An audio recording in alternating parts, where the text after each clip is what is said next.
Welcome back. It is no remorse time, guys. Little ticker going on the bottom down there. I finally found out we can run RSS feeds and stuff. So we'll try to keep those going. That's US ARC below, but there's a couple other ones I can flop up there. So kind of interesting. A little bit of news, and when I'm just rambling on and I'm not saying anything important, those guys down there probably better information than I'm giving you. But welcome back, and thanks for hanging out with us, guys. It's time to sit down and meet somebody a little bit different, a little bit new, a little bit unfamiliar probably to a lot of people, although she spent a lot of time over on the RWO side, hanging out with those guys on the LMK show and the RWO Thursday nights, and kind of gotten into that group and just hanging out like another one of the guys in that deal. So super cool, fun conversation is about to be had. I'm more than sure Steph's open and willing to talk about pretty much everything according to the pre-show talk there. So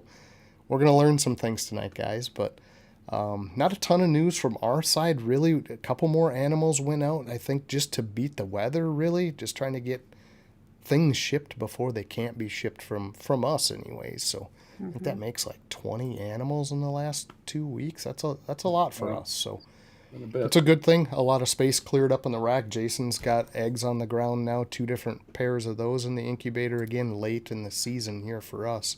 Stuff we thought would have went way back in like March, April, and they just delayed and delayed. So super slow season for us. A lot of pairings that just didn't happen because it wasn't something we really needed or didn't sound that marketable out of what we got. So clearing animals out and updating things. And man, 26 has got some crazy nice pairings coming up. So excited about that. But news from either of you guys? I always kind of tend to ramble, but I forget that Jamie's got her gecko news and Jason's got stuff on his side we don't always see. Yeah, I don't have any gecko news. No? Nothing. No. I'll have some news coming up maybe in about a month, but nothing right now. Right. Nothing exciting yet. Yeah. You didn't finish We're up the pretty facility boring. over there, Jay? Is that ready to go? I was going to finish it up last weekend, but then I had something I had to do. Right. Yeah. Man, that just is dragging, and we get to it when we can, but boy, I'll tell you what, stretching those dollars to time is a weird equation lately. Figuring out when you can get the materials to finish certain parts and when you can get the time to get over there and actually do it. So not a small undertaking, and we didn't do a loan or anything like that to encompass any of that part of it. So it's like, what do we got for spare to throw at it? And that's going to happen when it happens. So be good when it does happen. I do know that. But yeah, not a ton of news. I know there's people out there in the chat. I see a bunch of them sitting out there. But Jamie, who do we got? Who can we say hi to? Oh, I was so busy reading the chat that I forgot to scroll. Jamie's not ready. Yeah, Jamie's doing Roll the her job intro like again. her regular job.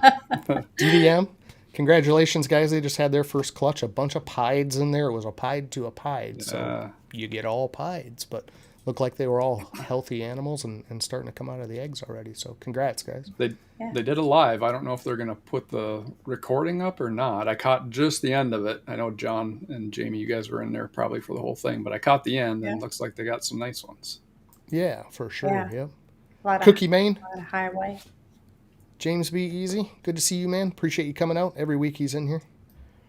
We got Stan, see ya Serpents. Good to see Stan in here too, man. Hope things are turning around. I know you're trying to get internet and stuff back up and going on your side, but move is all done, and I think he's all settled again. So, Brother Vance, good to see you. Hang out with me and Vance Saturdays, Thunderdome, talk football, and actually very little football. A lot of other BS, but it's a fun show, man. Come and hang out with us. Got Derek Chalk. That was my old bowling partner from Osceola Lanes, man. I'd always let him down. He'd bowl like a 290, and I'd hit like a 138. And Derek would be, come on, man. All right. Mike, Melissa. Sore. Good to see you guys over there at Prox. Appreciate you guys for sure. Good to see them out there. Connie, that's the old lady. Dad's old lady. Tim's old lady. The old lady of the old ladies. That's Mom, guys. So she's got to be fairly. I'm old, so she's got to be super young. Oh, Tim, you're just digging yourself deeper and deeper. Right? I know. I couldn't find a shovel big enough right there to dig that hole. John said Tim, right?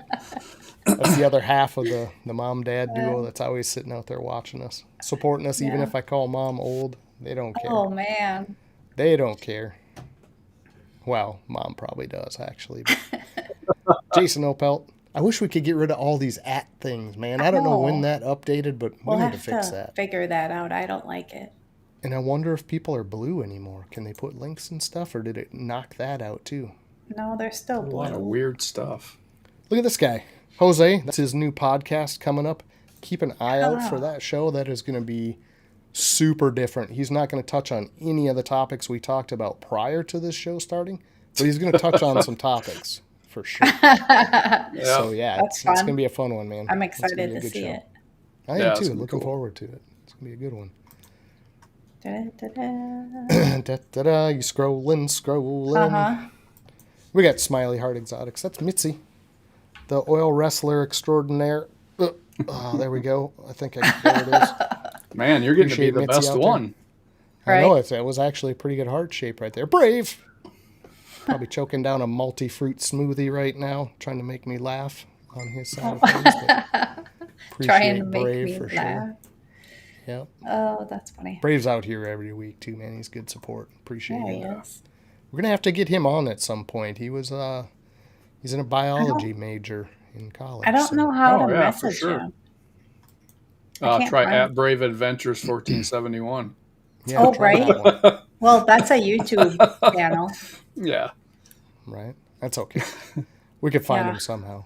Jen, TJ Hutch, she's going to be up here in Hayward area. When she comes up, we're definitely hanging out. We're going to go find a bar somewhere off in the middle of Sasquatch country and just hang out and drink beers and talk about...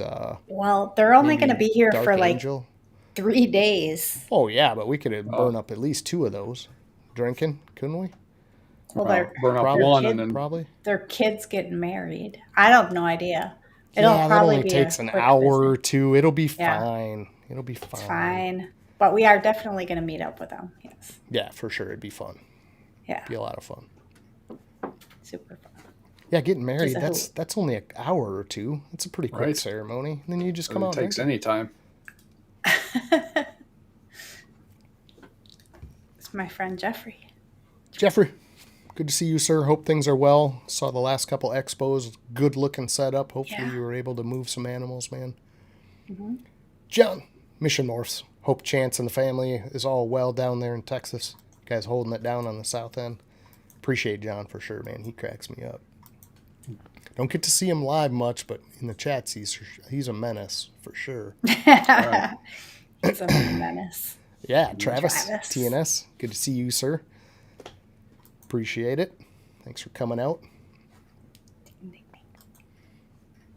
Yeah, John is definitely a menace. There's no 2 ways around it. It's that jarhead coming out in the chats. Forge time. Appreciate you, Dwight. Yeah, absolutely, man. And you're here just about every week and constantly sending fantastic music in the chat, too. I appreciate that. It gets me through the workday. So always good to see Dwight out there. Pretty good? Got them all caught up? Yes, we are good. Awesome. Well, that made one of our quickest intros ever, guys. I'm not going to burn a bunch more time, but I do have one thing to say, and it's an announcement for one of our sponsors. Kike, good to see you, Sultan of Support. Appreciate you swinging in, man. Chris, over at BNS. Now, you're going to have to double check with him, and I might be speaking out of turn, but I thought this was pretty solidified. All of November, he is going to double your Forge coin. So if you got 20 Forge coin, Chris will give you 40 worth in whatever you want to get from him. I think that's Coco, that's animals, that's merch, whatever he's got on that side. Great time to use some of your coin with Chris. He's going to double whatever you spend in Forge coin over there, guys. So keep an eye out for his commercial coming up, and we'll be right back with Steph in just a few. She's like, you guys go 20 minutes on your intro or something. I'm like, absolutely not. We are getting through this tonight, and we're going to bring you out ASAP. So let's get the commercials going, guys, and we'll see you in just a couple seconds.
Hey folks, here at The Forge we prioritize promoting people from the community, especially where we see opportunity to share some valuable insights or products with our followers.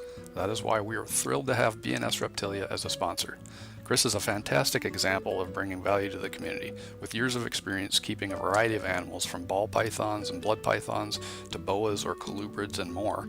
Chris brings a wide breadth of knowledge and a collection of beautiful animals. Chris also carries Coco2go and The Chipper, two of the highest quality reptile bedding products on the market. If you want to learn more about any of these species, or looking to add to your collection, or in need of some top-notch substrate, please don't hesitate to reach out to Chris at BNS Reptilia. Chris is also a member of a growing community of breeders who accept Forge Coin, so don't forget to show them your Forge Coin. We are back. Charlie making the transition over to the new Pheno, right? Yep. Phenotype, Pheno. Yeah, new partnership. Phenom, I think. Yeah. Yeah. So they're changing over to that. All sponsorship on our side halted until we get some updates and we know what the heck's going on with Charlie and his band of miscreants over there. No, I'm sure it's just going to be fine. But they do have to get things figured out and what their new structure is going to look like. So understand that completely. Still send all your sheds that way, guys. Charlie is an awesome dude who's been a support from the beginning. So appreciate him 100%. We'll see if we appreciate the rest of those guys shortly, right? Yeah. Right. I mean, we probably still will, like Charlie, maybe. Of all those that are... No, I'm kidding. Jamie, get ready for the trivia at the end. Going to pick something out of this mess and hit that at the end of the show. Give people some Forge Coin. No more delaying. Send you backstage. Guys, if you have questions for Steph, we're going to hit that right after the hot seat. So please type those in there. That does help us out. It also gets your question answered. We might not get to it. Jamie might not be on the ball and popping those up. So without further ado, Jamie. Bye. See you in a few, beautiful. We'll talk to you at the end of the show. And let's get Steph out here, yeah?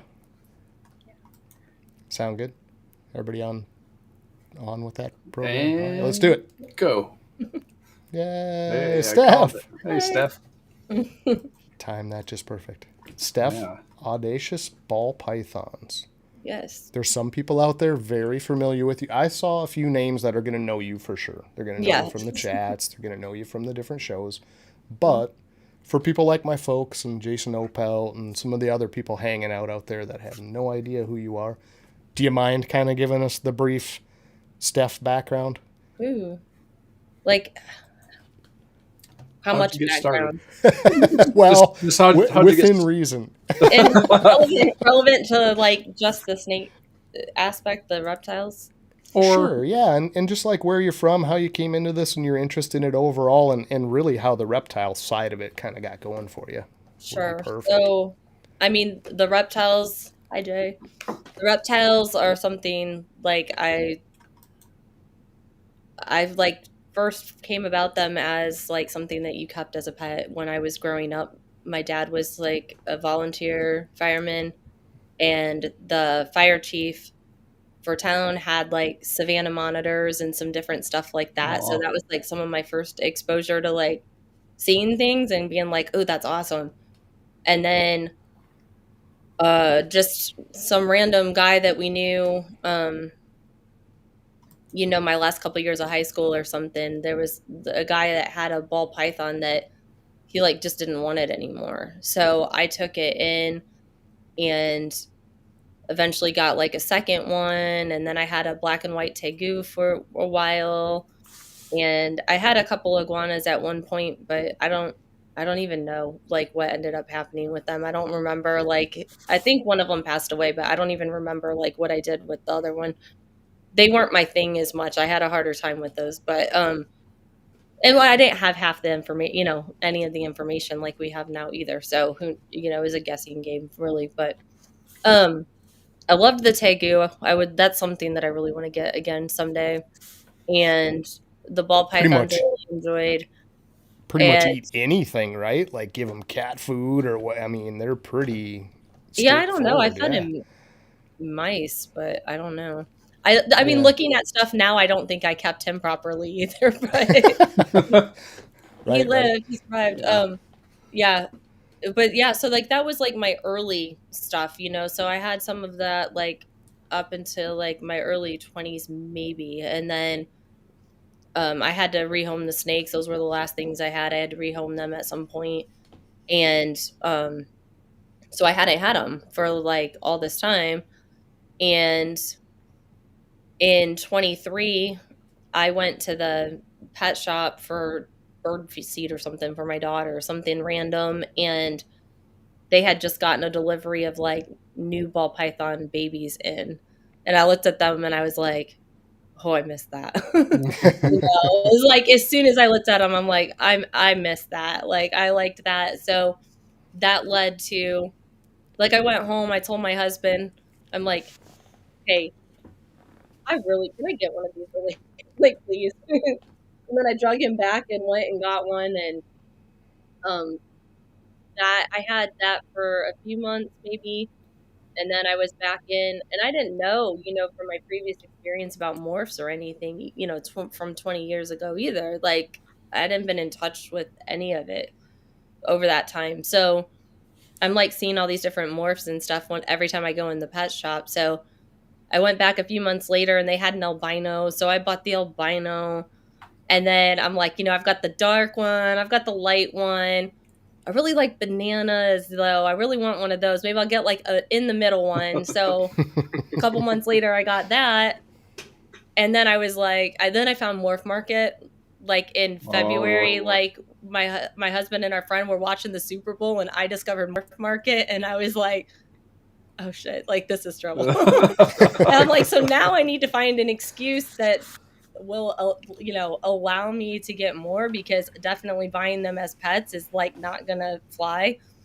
You know, I was already breeding the dogs and we've had other animals and stuff that have produced offspring through the years. So I was like, it can't be that complicated of a thing, really. You know, I read up on it a little bit. I read up on it a little bit, sold the idea really fast, and then got a bunch of things like before he had time to hardly process what I was trying to run by him. Yeah. Pulled the wool Good over his job. eyes really quick. And now we're in deep and hundreds of dollars a month on, you know, keeping way more rats than what I should be having right now if I'm not effectively getting them sold off and things. But yeah.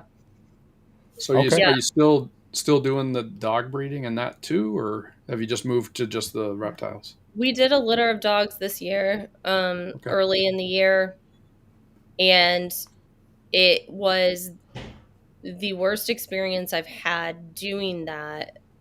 It was our fourth litter, and it was the worst experience of breeding, and it had a little bit to do with the dog, because we had she had to have a C-section, which was the first time I've experienced that. Yeah. I just recognized I could see her labor progressing, and then kept seeing like it should be hitting the next point, like we should be pushing, and like that's not happening, and it would slow back down and then, you know, pick back up, but it wasn't moving. And so I took her in and we had the C-section done. Everything went fine. We get home about 9:00 that night. One of my daughters is like, hey, there's like something coming out of her stitches. And here she was like, had like her insides are starting to come out, Oh, wow. you know, opening in her incision, which turned into, you know, like I wrapped her belly in saran wrap to try to keep it all moist and also protected from everything. But you're loading like newborn puppies and this dog up. We had to drive an hour away. By the time we were driving home, it was like one of the bigger snowstorms of the year, even though it was like that in the March up here. So we're driving back home, you know, 5:00, 5:30 in the morning on no sleep, and that it was not fun experience, but it could have gone so much worse. I've seen friends have pure horror stories of, you know, how it all went and then turns into problems with the puppies too. So that could have been worse. But what was really the worst experience was the buyers, the people this time around it was a nightmare. Really? So and that's couple not of things. normally the case. Right. I mean, with buyers for dogs, it's usually pretty straightforward, right? But couple of things Um, on that little I mean, story. it depends on the breed and stuff, but my breed is like, it's funny to me because I'm connected online to all the other bull terrier breeders, right? So it's like everybody's a bull terrier breeder. But when people come to me, they're like, man, these dogs are so hard to find. Like, I can't find them anywhere. Or, if I found somebody, they didn't respond back to me. Um, and so, like, being a more desirable breed, things like that, like, they're specifically sought out. Usually it's a really good thing, but there's a combination of what's in play. I did see a little bit of struggle with getting full buyers like in the fall when I bred in the fall, where normally my litters are covered by the time they're 2 weeks old. I've got, all the reservation fees have gone down. I usually have more people coming to me. Hey, Blake, I have more people coming to me than I have puppies, to provide. So the fall, it was a little bit of an indication of like the economy, I think, because I didn't have everybody spoken for. But then the one in the spring, I only bred again because I had enough, like all these people like contacted me within a week. They all went through my process. Usually like you lose the people, but when you ask them to do things, right? They get a hold of you about being interested. I say, okay, give me your email. I'll send you my questionnaire, fill that out. We'll go from there. We have a phone or like a video interview that I'll do with them like this. And Sit down just and talk. crickets, probably, right? Yeah, like, so that's where you'll Wow. lose your people, right? So like the people that stick and go through it all, those are, historically speaking, like those are your solid people. Every one Right. of these people, they were solid. And I didn't even have a pairing set for the spring, but I was like, well, I got to get something going now because I have all these people that are like good, solid people. Yeah. Did the pairing. Nothing. So I think it was a combination, I think, of the economy, but also the political shift. It changed who my buyers were, and the people that are typically my buyers were not buying. They are not happy right now, and they were not buying. And the people that were left really fucking sucked to deal with. Like Yeah. they sucked to deal with, and I mean, I can't say that I would. If any of my buyers were hearing me say that, I don't. Not them because they were wonderful, but like there was a lot of just crap that I've not had to deal with before, and it was really frustrating. And I had puppies, that didn't go home till the last one went home right before they turned 7 months old. Oh. Wow. Yeah, that's getting out there. I mean, Like, for a litter. yeah. So I mean, like our house, generally too, like you raise a litter of puppies, our whole living room gets converted because they're raised in our house with the kids. Like everybody's in it. Like we're all doing the stuff, but you lose your house to that, right? It's usually like a couple of months, 9-10 weeks.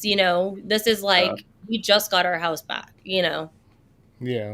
Just now. So, I did just sell.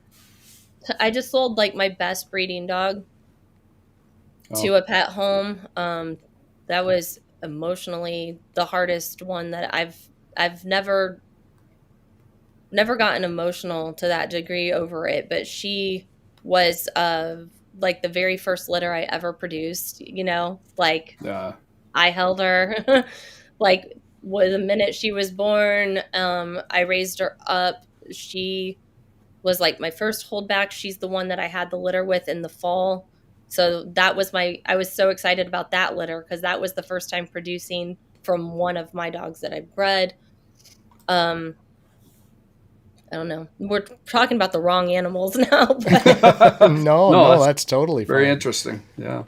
But I started, it was when I had the fall litter last year because that sort of gave me the opportunity to get going with the snakes. I think it was, I found the auctions right at the time of year where everyone's like, you're talking about the season's about to get cold. No one's going to be able to ship. So everyone's like trying to move their stuff out. And I capitalized on that, I think, quite well for being someone new coming in, I think I made pretty good choices and got some pretty great deals off of that. So Yeah, and that's a great topic too, because you do see that whether it's cats or dogs or some other furry animal, that crossover is it's animal people, period.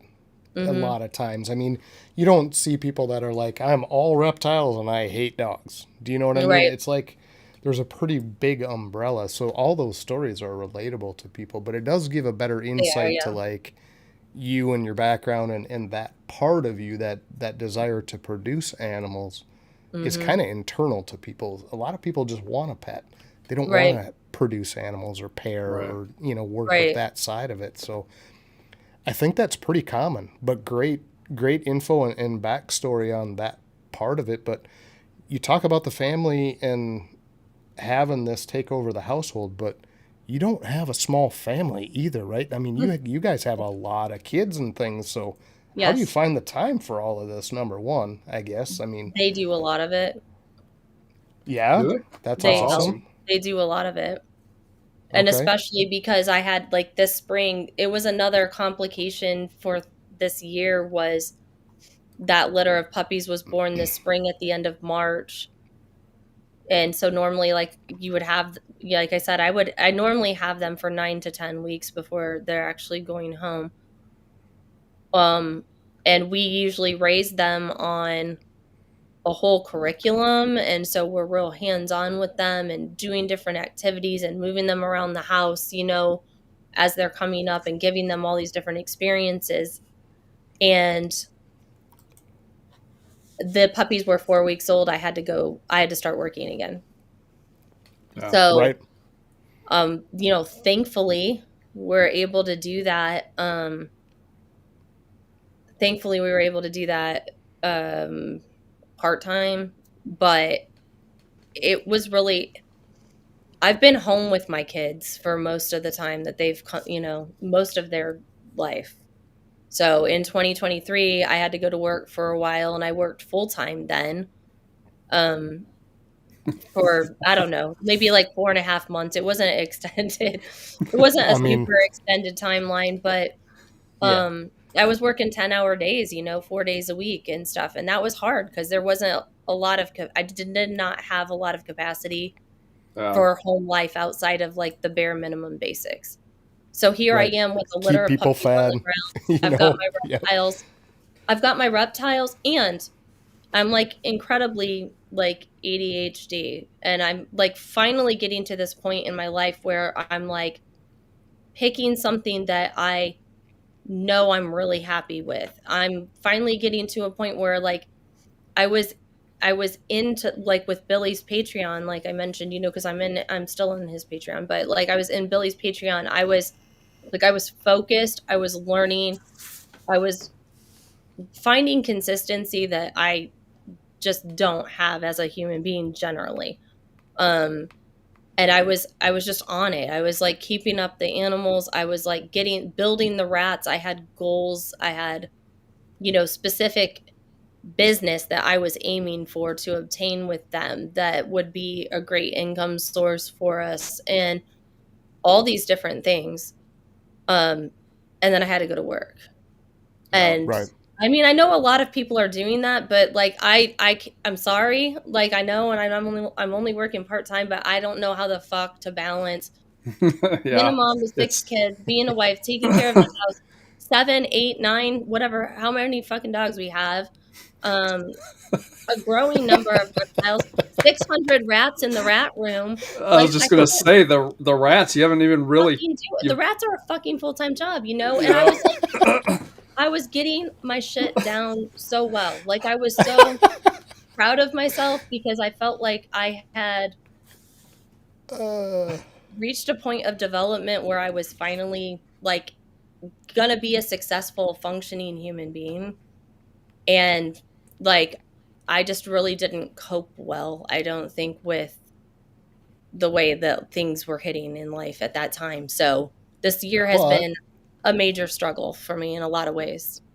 yeah, but I mean, these are all I mean, we briefly touched on this before we came out Sure. tonight, behind backstage and whatnot, but these are all the things people need to like really consider when they're thinking about going this direction at all, right? And for new people coming in, they don't fathom that expanse of time in really producing anything meaningful from what you're doing, right? So You better like it. You better like you do have to have the rats. You do have to have the time sunk into cleaning You know, the the great snakes. thing about it, you know. though, is like, the ball pythons, everything's such a slow process.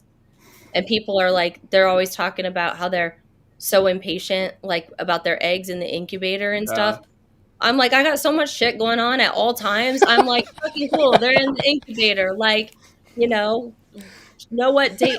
I mean, I Don't have open them to up like once don't a have week, to worry about those for a but month. I don't have to Right. worry about it. Like, I'm not Yeah. sitting there like twiddling my thumbs like, when are those coming? When are those coming? Right. So, Like, where does that time to worry come from, kind of a right. deal? Yeah. No, I get it. Well, I spend a lot of 100%. time. That's part of that ADHD thing too. You do everything in your head 800 times, but don't actually do it. Yeah. Right. So that's always That a challenge. analysis paralysis kind of a deal, Yes. Totally off topic, but Mhm. I was always curious because I really do like the name. How did Audacious become part of the deal? Like, I what made you settle on that? Yeah. I mean, yeah, because I had no idea when I was trying to pick a name what I wanted it to be. Like, my original Instagram account, because I just basically just morphed my personal one, just became the snakes as I started posting. And it was originally like, well, okay, so I was talking backstage about how my whole thing for so many years was to always just try to be as raw and real with people as you could be, just so people weren't having like this fake idea of, because everyone's comparing and everyone always feels like shit because they're watching everybody else on social media like do it all and thinking, how are they doing that? Why am I such a fucking shit show and I can't do anything, right? And these people are Right. doing all this. And so like that was always my thing, to be really open like that and try to be inspirational to people with the honesty and the transparency. So my original page was like vibrant. Well, it was actually the fucking worst when my kids got involved in it, because it was vibrant underscore LICR, which was supposed to stand for life inspired, confidence renewed. But then our 18-year-old daughter started just running around going, "Oh, vibrant liquor." I'm like, no, No, not that. not that. So, Oh, that's so funny. oh my God, yeah. She's got her dad's sense of humor, which is cool, until like she starts saying, like sharing jokes with him that he's like, Yeah. I don't want this from my daughter. No. Right. Right. Yeah. So, But again, yeah, I mean, it's the side of things that people don't take in. Because you're right. On Instagram, what do you see? The best baby in the clutch. You don't see the Yeah. other 7. What do you see when it comes out? Oh, I got these amazing snakes. You don't see the 80 to the side that had to be there to produce that. right, You always see the best of it, but you don't understand, like, right. Carl put it perfectly. You do it mad, you do it sad, you do it happy, Yeah. but Yeah. you just grind it out. And if you Yeah. don't, it's not going to work, Yeah. So you need to see that part of it. So I it's mean, appreciated. perseverance is something I have, because once I will cling to something till the end, till the end of time, because stubborn resistance like refuses to give up on anything, even when it would make sense to do that. So, but as far as Audacious is, I didn't have any idea where to go from what my page was to like what I had no idea what kind of name I wanted. I didn't want, I think like big homies like Sean over there, he always likes to call it Audacious Balls. And I'm like, man, I fucking said Audacious Ball Pythons because I didn't want one of the balls names, okay? But I love words. I like to pick, when we've done produce stuff on our lasers and stuff like that. I haven't done a lot of art in years really, but when we were doing stuff for the lasers, I would design like some of the coasters or the earrings and things that we would make. And I would give them names, you know? So I've got like one that has all these like intersecting triangular shapes that I call divergence. And there's like 3 different variations of that. And so like words are fun to me, and their meanings. And so I don't know. I ended up coming across Audacious. I was like nervous to pick something and then regret it. And I picked it one night late and I went ahead and did like the registration with the state and then woke up the next morning and was like, oh my God, what if I don't like it? But audacious is kind of an interesting word because it can have a negative connotation to it, right? Yeah. But the positive things were awesome. And the irony of it is that I don't always have a lot of that. Like, Right. I don't have a lot of the characteristics like the boldness or things that are in that definition. Kind of But pushes you to go it's that the direction. embodiment of the Yeah. person that I want to have the fucking guts to be and stop being a Yeah. little puss about everything and fucking just own my opinions and shit, you know? Yeah. Yep. So yeah, that's kind of what it is, more a little bit of something like you're saying, like something to push towards or grow into. Right. Yeah. Great and name. it's definitely, yeah, it's totally different. Like you see so many names incorporated, last name this or something or other that, and it's completely different. It's one of those that does stand out because it's unique. So that's a good thing. I was just curious where it came from or if it had some backstory to it, but it sounds like a great reason to keep it. So yeah. Talk a little bit about, like, you started in with these 3. You wanted the dark, the light, and then the banana in the middle. But like, how did you get into Morph Market? And like, what was your vision to start with versus what it is now? Like, how do you feel that adapted over time? Well, in the beginning, it was limited resources and just trying to find a few things that would help it get going. I didn't want to wait. I knew, because I sold the concept to my husband as let's read these as a business, you know, it was, I'm not going to be able to wait.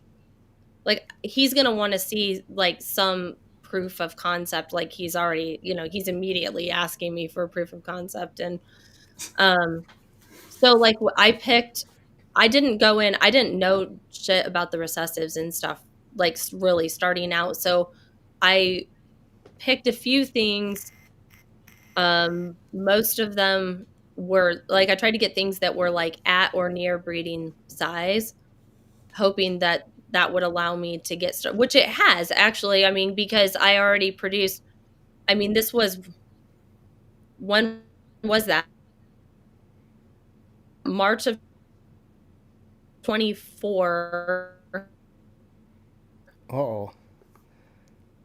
That Connection. I, you know, told him that my first animal. Oh.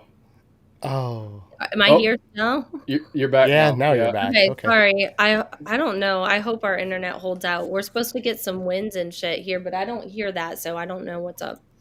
Okay. All right. We're in the mountains. It's great, you know. Yeah, and where, Steph? We never touched New on Hampshire, that. sorry, northern New Hampshire. Okay, perfect. All right. So, which we've been up here like 4 years. We're from Northwest Ohio, like, you know, pretty much whole life. So, Northern New Hampshire is beautiful. It is, and expensive. It'll like kill you like that. So, yeah, I mean, it's worse. The thing, it's worse now. The problem, it's worse like in the time that we got here than what it should have been. So, right. Been fun too. But yeah, what was I trying to say? Oh, so I started with like some breeder. I did it. Let me get started breeding sooner because this was April of 24 that I got the first ones in, and I have 2 clutches. You know, I've had 2 clutches hatched now, so I didn't have to That's sit there. pretty quick in its own. Yeah, I didn't have to sit there and wait Right. 2 or 3 years, which was, I didn't want to do that. So like, Mike from Balls of Fury, right? He was like one of the first people I connected with, And like he mentored me so much in the beginning, and he's always bought, like he'll talk about how he's always bought baby snakes, like he raised, or like he's producing babies now, but like he's always raised them all from little. He's never purchased a bigger one, and he likes that process or whatever. But for me, I didn't, it was nice to, hello. It was nice to like get that going, you know, because I would have been impatient. That would have driven me nuts to wait that long. So, Right. but what I got originally, I didn't have the recessives down and everything to start. I picked some things that I thought were really pretty and cool, and I liked them. And, you know, that's what it was. So but I got in connection with Mike, like right after that. So with him, I was evaluating what I had more, you know, he got me to where he wasn't doing it for me, but it got me going to where I was thinking. You know, he helped me get into where I did start looking into like the recessives. I started like getting on Morph Market, excuse me, and I started taking like jeans that I had in my smaller collection at the time that I knew that I liked, and putting together different combinations of them into like Morph Market to see what was out there. Mm-hmm. So then I started like just coming up, like I started seeing which recessives I liked. I started seeing what other like incomplete dominant genes I might want to work with.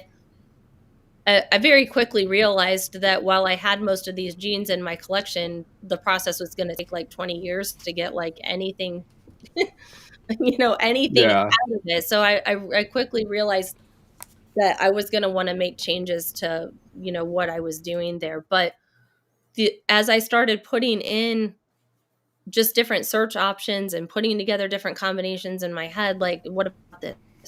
What about this? What about this? You know, I picked the line of sorry. It's all good. You're coming right back, so that's good. Yeah, it's Well, instant if it comes reconnect. worst case, I'll find you from my phone, because hopefully like the cellular data will work. But man, Gotcha. I picked my line of TSK out, you know, that way by going through everyone that was out there and the overall pictures. I mean, I think MJ has the best pieds, like that. I don't think that that's really like arguable, and that's still not what I picked. You know, I picked the TSK because I liked that just overall as a whole. But I picked that, and then I started looking for because about all you could find on Morph Market was a pastel, a pastel TSK, like is like your variation, you know, unless you got the Desert Ghost one for 25,000 or something, you know. So, so true. Yeah. So the more that I put combinations together, the more I'd find that the things that I tried to look for, you know, there's maybe 9 or 5 or didn't exist at all. So I started getting really excited about that, but it gave me game plans for what I wanted to go after. And then I ended up getting rid of the albino.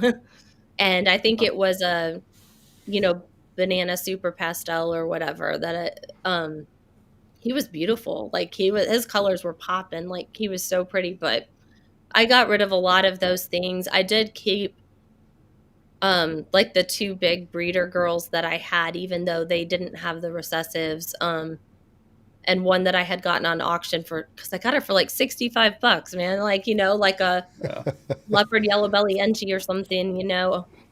But you can put those packed males with her. I mean, that's a good number, you know. I'll probably still do something with her because she's up to size this year. So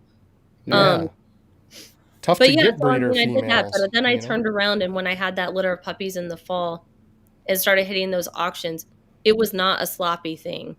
Like everything that I went for was calculated. Like I would get on, I wouldn't necessarily have, I need this exact combination, but I would know what I was after. And so I'd look the auctions over and I'd find what I wanted, and I'd go after it. And I got some killer, you know, deals on that. I know everybody on the breeder side of it hates it, but as like someone coming in, Like it was an awesome advantage, something that would have taken me, 10 years to like acquire things that I Yeah. could get. So Yeah, Yeah. absolutely.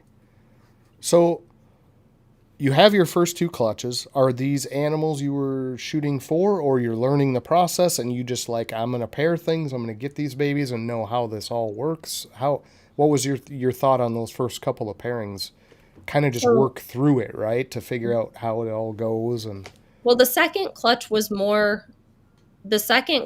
one that I had originally started trying to pair. Like that was the animals that I originally had from like my first purchases.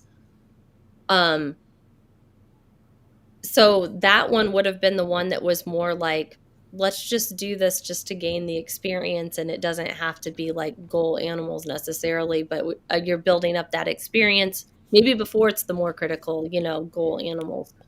right. But when I bought my rack, you guys knew because I just told you this, but when I bought my rack back in January, I ended up with like 12 snakes, the remainder of the guy's collection, along with the rack.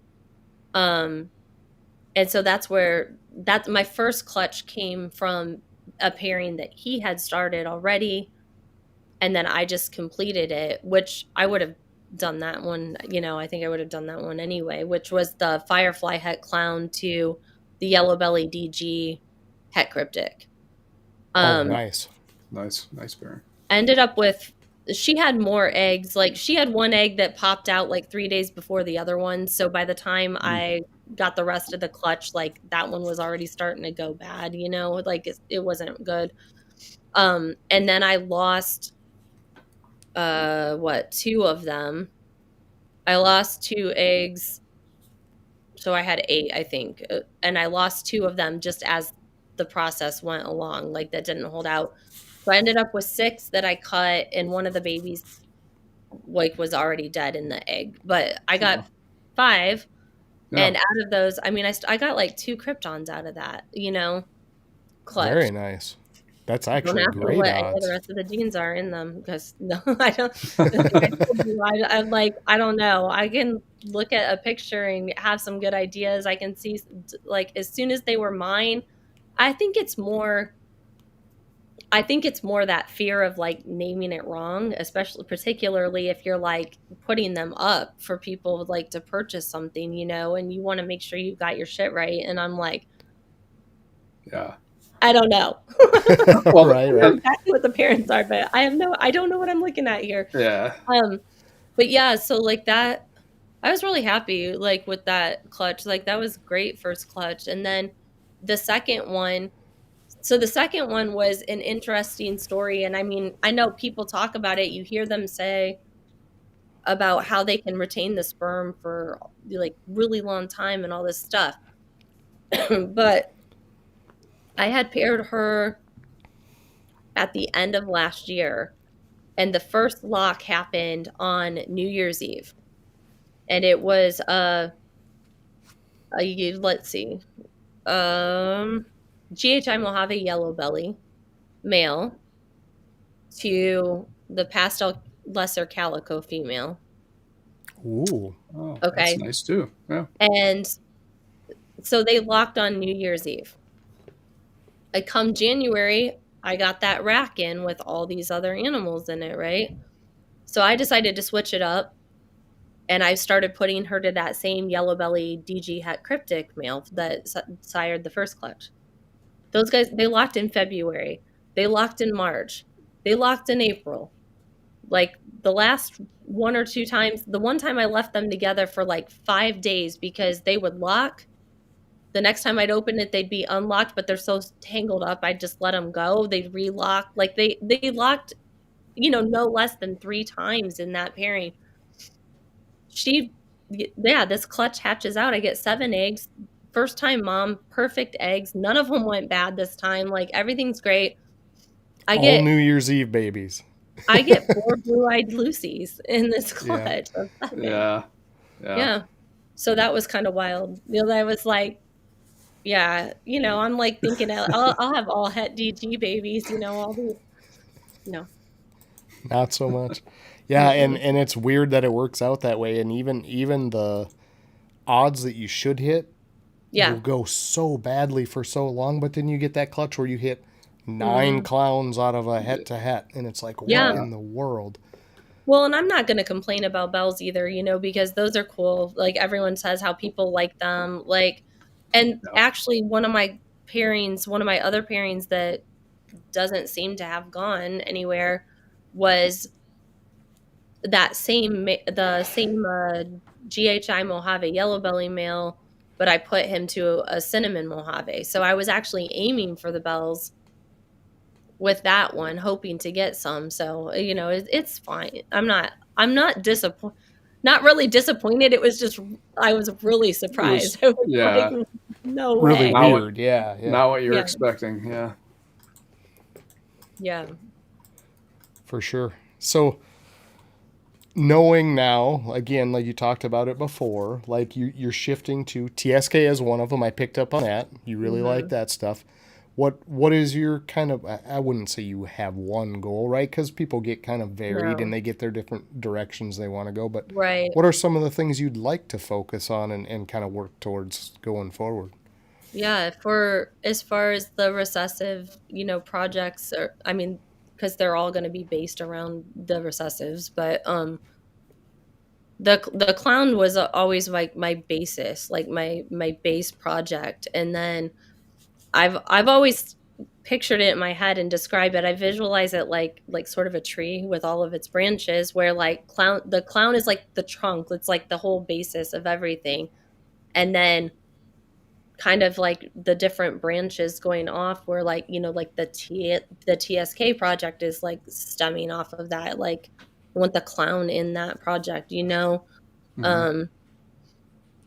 Let's see what all that makes a lot of sense. Actually, that's the same way I see things too. Yeah. I look at it kind of like a base, and then I think about all of the offshoots from it. Same exact right deal.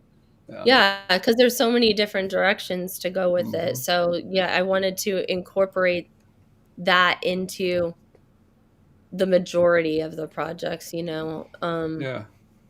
It's like the one female, probably the nicest female that I got for my TSK project. I got 5 females for that project, and her recessive genes or hets that she's carrying are like, they're different than the other ones. So the other ones all have the other ones are like, I've got like a pastel leopard het TSK clown, and like a leopard het TSK clown, and like a triple het, and like just some stuff like that. And then I have a visual like leopard TSK het clown or something. I don't know exactly. And then, but the one female, and I think I got her on that trusty list we talked about here, so I can verify my genetics. But well, it's not like you have anything else going on, Steph. Oh, so. Yeah, no, well, and it's like I don't know, I'm losing track, because like I'm losing track now. I've gotten random stuff come in, and then the clutch. So like I'm over 60 now. I don't know where I'm at. Like, So going back here, ADHD, bouncing around. When you said about things for new people, the thing that you hear everyone say is grow into it. Don't go too fast. Yeah. Do your research. Fucking listen to that.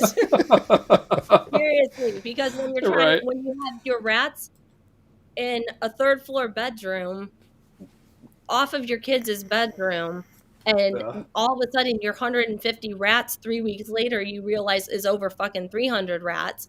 Yeah. You don't have room anymore. You don't want that shit going into like the smells and shit going into their spaces, and you're trying to figure out your solution. Yeah, just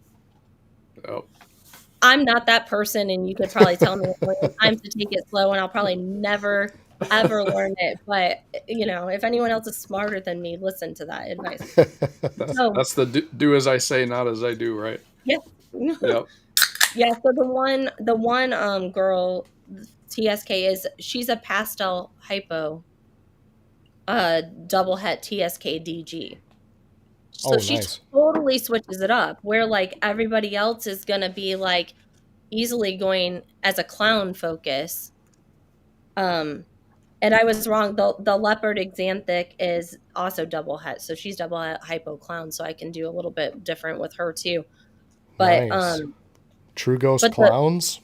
the hypo Absolutely. one being the TSK and DG, that could be a totally different direction than what the other ones are going, like how I might want, how I choose to focus her and like work that. That's a good one to get, like John was saying, get a gene-packed male to pair up, right? Because you could go lots of directions then. Rodent pee is the best. Yeah. Yeah. Benji's a rodent pee fan. We got that. Dude, Benji cracks me up. The best part Goofy about ass it, Kiwi. the best part about having a room of like 600 rats is when you have asthma Oh, to the right. rat. Yeah. Yeah. And that's why I say like the kids, because it's two of my girls that keep the rats going. Literally. Because I can get out there. I mean, I've had times where I was like physically doing better and could be out there a lot more masked up, but I've gone through a lot of shit with my lungs and stuff this summer. I was pregnant for a couple of months, like August and September.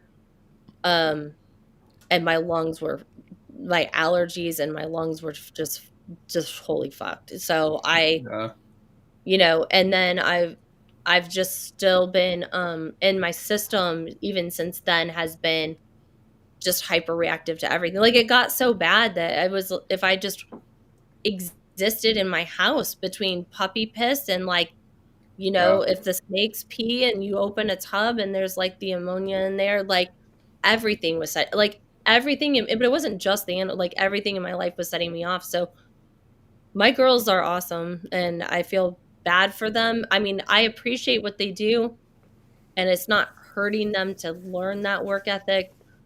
Right. But they shouldn't have to do as much as they do. So and how big is this illegal workforce? So I want to what? I said, how big is this illegal workforce that you have over there? Is this a Nike factory? What are we talking about? Yeah. We have 6 kids. Okay. And they're ranging, I mean, I'm assuming if they're doing full rat duty, it's got to be like probably 10 or better, right? Like. Yeah, so we've got ages are 18, 17, 14, right about to be 12, 9, and 7. Wow. Okay.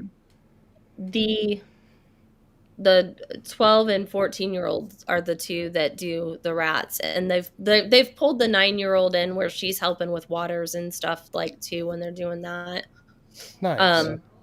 But yeah, and it is hard. They do a great job, but they're kids. So I'll get out there and some of the animals are in okay shape and some of the animals I'm like, you cannot let this cage be, this cage cannot be like this. Like you've got to get these done, like, and I try to work with them on keeping a rotation. If they work a few a day, then there's no 8-hour day in the rat room. Like if a little bit is cleaned each day, then it's just keeping the rotation going. But again, if there's not that oversight and I'm not able to check in on stuff as consistently, like, there's areas that they're going to slack, they're going to miss things. But as a whole, they do a great job. And like, I have to give them all the credit that any of that's going on for us. So you should probably get like a security cam in there with a rotating head of like Kim Jong-un or something. Like up on a top shelf in there, just keeping an eye. Just to bark out orders every now and then. Keep them on the straight path. Because I enjoy working with the rats. I mean, I love the rats, so it's emotionally difficult for me, but I enjoy like being out there with them. So I'm always happy to do that. And I don't think the girls mind as much. Like when we're all out there together, I'm busting butt with them and then we're doing it as a group effort and it's a lot nicer. But I don't know. Somebody who was that? Crap. Now I can't think. somebody had their post yesterday with like a full like they called it a welding helmet. I don't know. My It was husband was Vinnie. Yeah, Vinnie. Yeah. but it was. I sent that post to my husband because it cracked me up because he's like, why are you doing this to yourself? Like what, like you're literally killing yourself. I think I'm watching you. I think you're going to like die sooner than you need to if you keep going, like forcing the things that you're doing, like, why you're allergic to everything you have. I love his post because every person in the comments, like, I'm allergic as fuck to my rats. Like, they're killing me. Yeah. I can't breathe. Yeah. I'm allergic to every animal I own. I'm like, Yeah. I'm like, see? Yeah, you're Normal. not alone. And I think, But also, I'm hoping to get one of those helmets because if it works as well, I hope that it works as well as he says, because that could be a total game changer for me.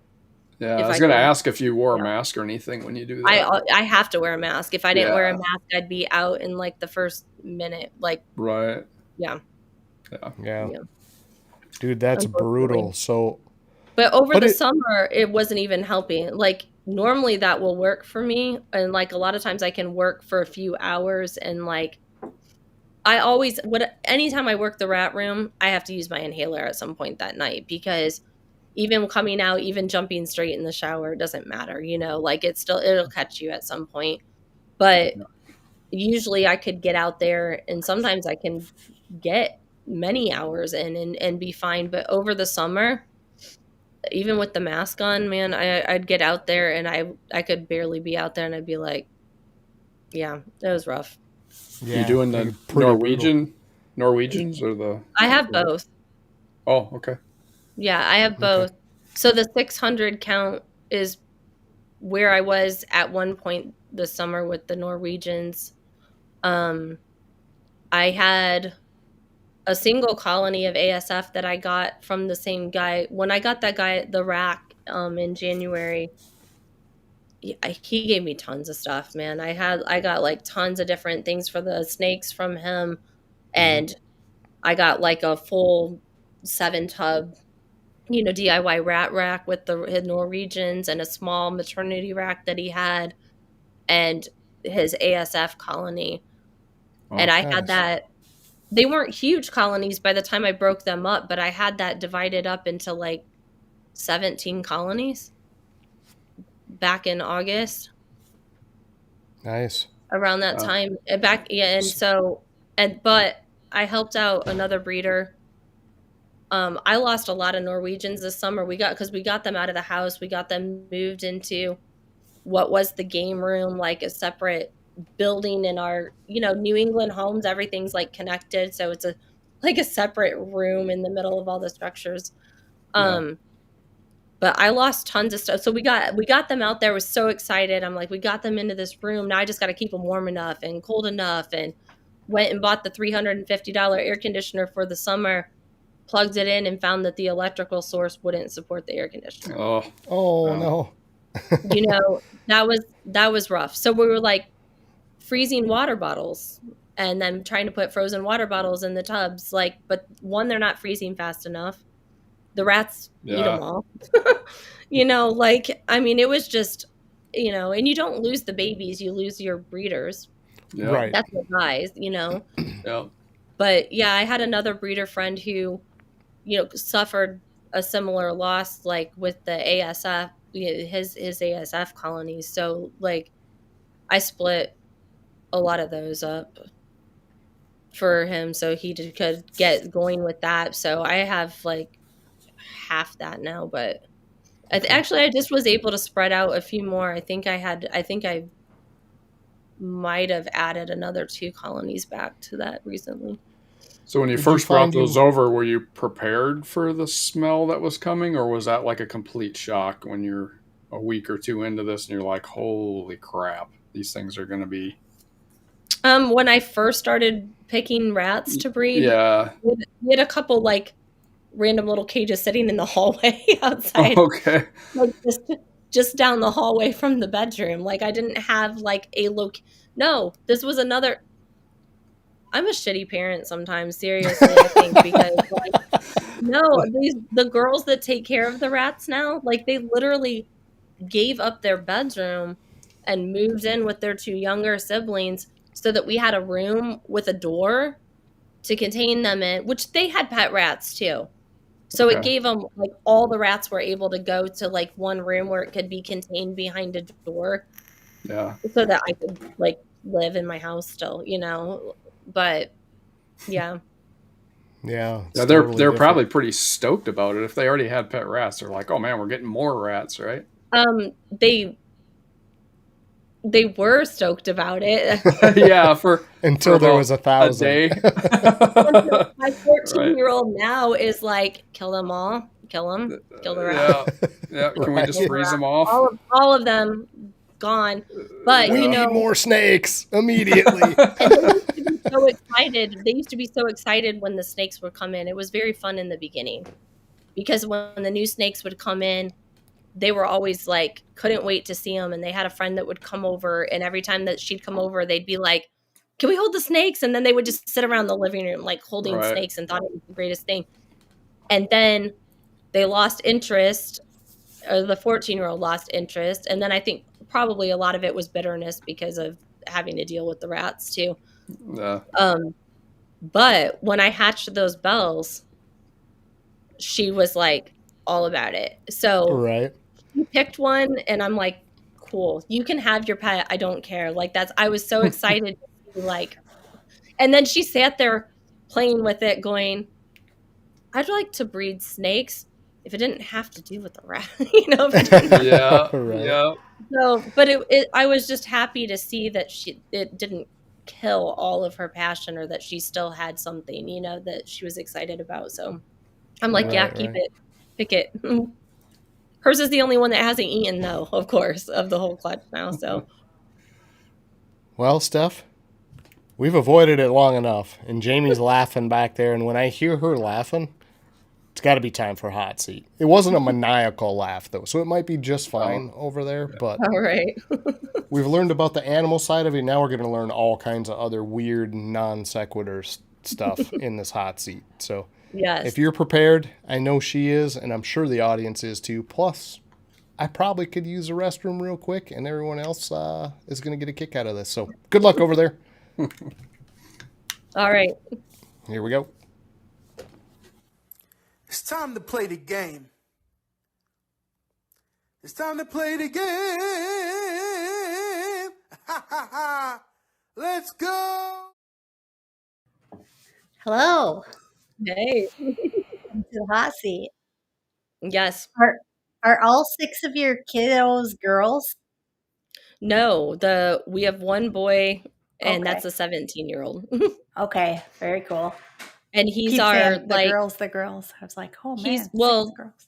most of them are artists, but he is the artist that is like oil painting at like a professional level at 17, you know, at 15 actually, Wow. but still now at 17. Yeah. So yeah. Oh, I would love to see some of their work. That's fun. John is an artist too, whether he admits it Oh, or really? not. Yeah. I've shared a lot of his stuff like backstage with like RWO, so a lot of those guys have Yeah. seen a lot of his work. It's awesome. Yeah. I would love to see. Shoot some over our way. All Okay. right. People are here for the hot seat. Are you ready? Yes, because I saw you and Alex do it, and I It's saw it fun. wasn't like boom, boom, boom, like rapid Right. fire. So I was like, okay, I No. can deal with that. It Yeah, won't be it's like more panic, fun like if you game can shuts down. chit chat a little bit. Okay. Spontaneous trips or planned vacations? Spontaneous trips if I can get past my anxiety when it comes Right, out. right. I like If it's go ahead. no, it's okay. If it's a planned vacation, would you rather plan it or have your hubby plan it? Ugh. I don't already know know. the answer. There's not, I don't know. I don't really probably want the headache of planning a lot, but I don't Yeah. always enjoy like surprises because I don't like not being able to like mentally prepare for what I'm going into. Right. Yeah, absolutely. I get it. Would you rather meet your younger self or your future self? Well, like as an outsider coming in? Like if you could go back in time or travel to the future, who do you think you'd have better conversation Well, with, I would I be guess? excited to see my future self, but for the sake of my younger self, I would love to Yeah, be able to go back and tell her a lot of yeah, things I've learned. absolutely. Great answer. Beaches or mountains? Mountains. And I heard that you said you live in the Although mountains, so I was like, I oh, like I love I've seen the ocean twice, and that's only since we've been in New Hampshire. And okay. the first time was not like that incredible because I went to like a tourist spot, but I did it in the winter, so it was empty and I could actually like see stuff. But Right. it was just way too touristy, like built up for me. My Yeah. second time seeing it was like my favorite thing ever because we went where it was like the the rocks, like the waves are crashing on like all the raw rocks, and like got to climb around, and that was awesome. It's I do lovely. love that experience, but I don't Yeah. think like the general concept of being a beach thing, I wouldn't be a beach person, I don't think. Okay. So love beaches, but overall mountains.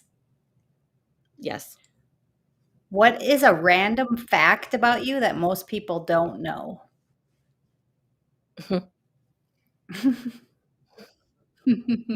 You're like, where do I start? I'm like, no, I'm like, do I know myself well enough to have an answer for that? Okay. Yeah, I Is feel that an that. answer? Maybe Yeah, that's the yeah, answer. that can totally be an answer if you want it to be an answer. We'll move on. Reptiles or mammals? Be honest. Mhm.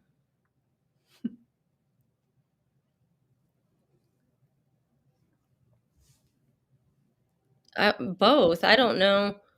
Um, I like the ball python. I chose the ball pythons because they require about the least amount of care. And so Right, with everything else in my life and with having like all the ADHD tendencies, right. um, those are a great animal. Absolutely. So I mean, I guess for peace of mind and ease and like worry freeness, like that's a Reptiles. nicer thing for life, Yeah, but yeah.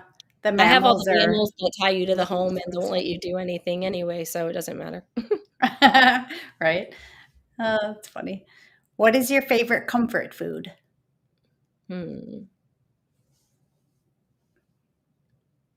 See, you're asking me. I don't know. I like food. Like Well, any food that I do didn't you have to like make, like somebody's feeding me, like made it and it's sitting there. Like well, like it's if food. it's I'm so stressed out and you go into the kitchen, are you gonna grab a bag No, of pretzels, like salty, or are you gonna grab chocolate I'm or gonna grab a piece of pasta? chocolate. I'm gonna grab a piece of like some expensive ass chocolate, and Okay. then I'm gonna turn around without consciously thinking about it and follow it up with like some garlic stuffed olives or something. Yes. Girl after my own heart. That's too funny. If you had a clone, what would you make it do? All of the things.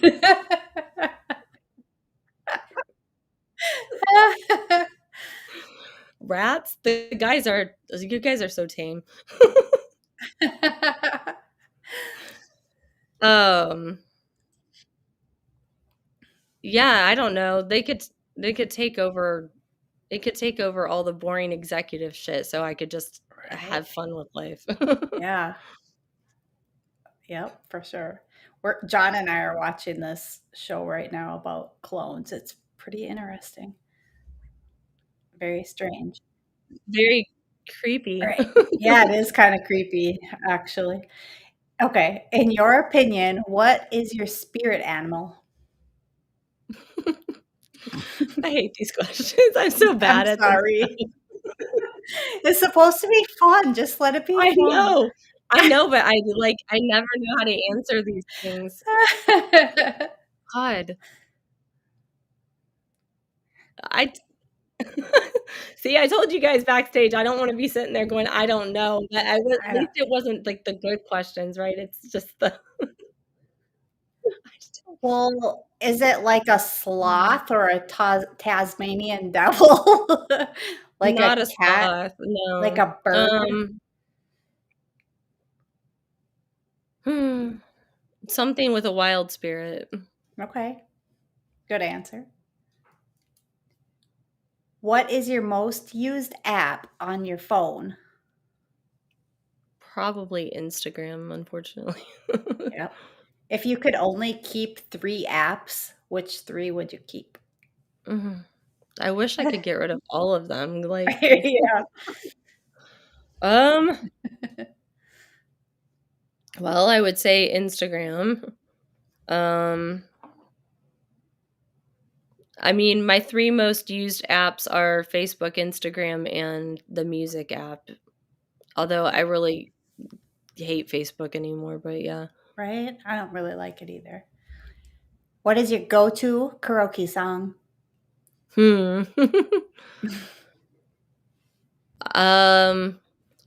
Dang. I love Whitney Houston songs and Heart songs. I love I like a lot of different music, but yeah, those are some of my main ones. Like, yeah. Yep. Just belt them out. Not that one. I don't know that one. Do your girls love to sing? Like, do I you don't ever hear just them a grab lot. hairbrushes and start No, singing my a girls song? love to like totally like cosplay. They're always the 2 that do the rats especially, they are always in costume and makeup. And then my oldest one does a lot too. Like she does a lot of games and gaming and then like digital art that correlates with all of that. And then she'll dress up and stuff and she needs to be a photographer because she does a great job. Yeah, right, exactly. If I had money to pay anybody anything for their time, it would be fantastic. Would you rather go a week without coffee or your phone? Or if you don't drink coffee, whatever your morning drink is?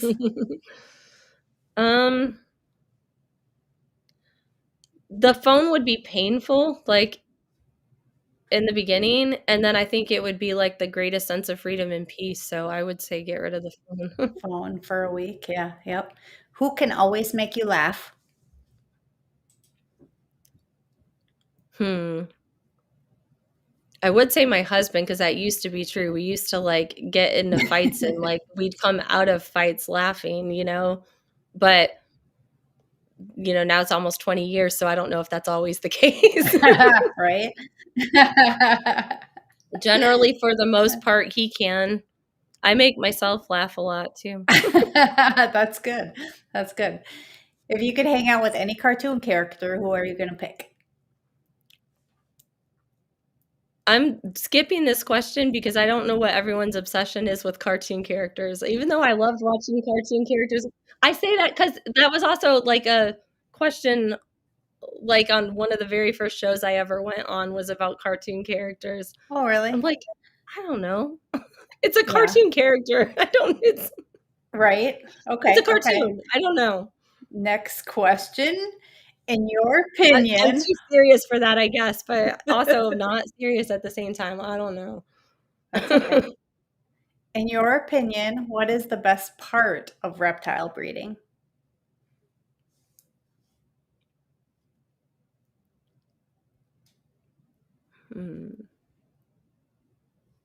I mean, it's fun in general just to see what comes out. I think maybe just the unpredictability of it, which unfortunately can be negative in some instances too, but it's also like if you breed bull terriers and you breed certain color combos or you're doing whatever, like you know more or less what you're going to get out of it. Yeah.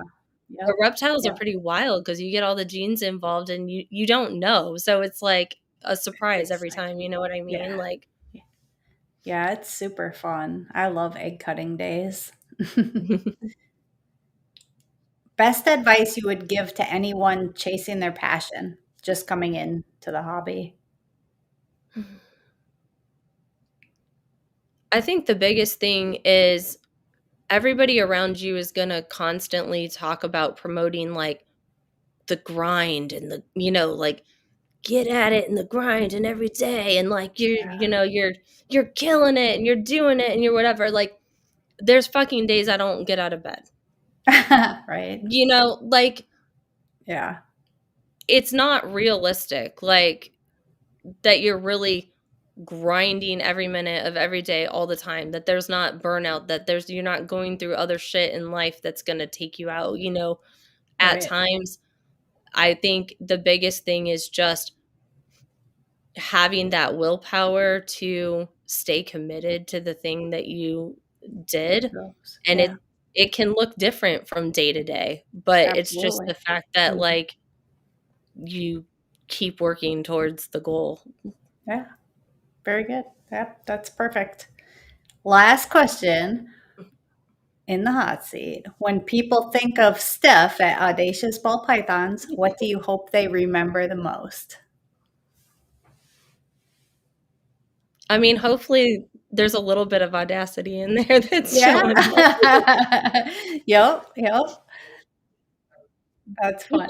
No, I actually love cartoons, but the question feels dumb to me. Like, I don't know how else to say it. Like, Let me change the question. If you could hang out with any actor or actress, who would you hang out with? A real person.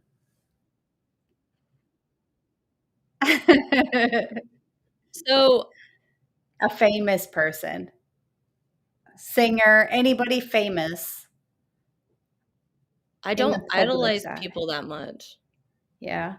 Like, I'd rather hang out with real people. There's probably people that I know on social media that are real people that I would probably enjoy, value that more than any celebrity, because I don't, who cares? Like, who, you know what I mean? I respect that. Yeah, absolutely. I mean, I like a lot of like actors and actresses as actors and actresses, but like I don't think I'd like them very much as people. And so, I don't know.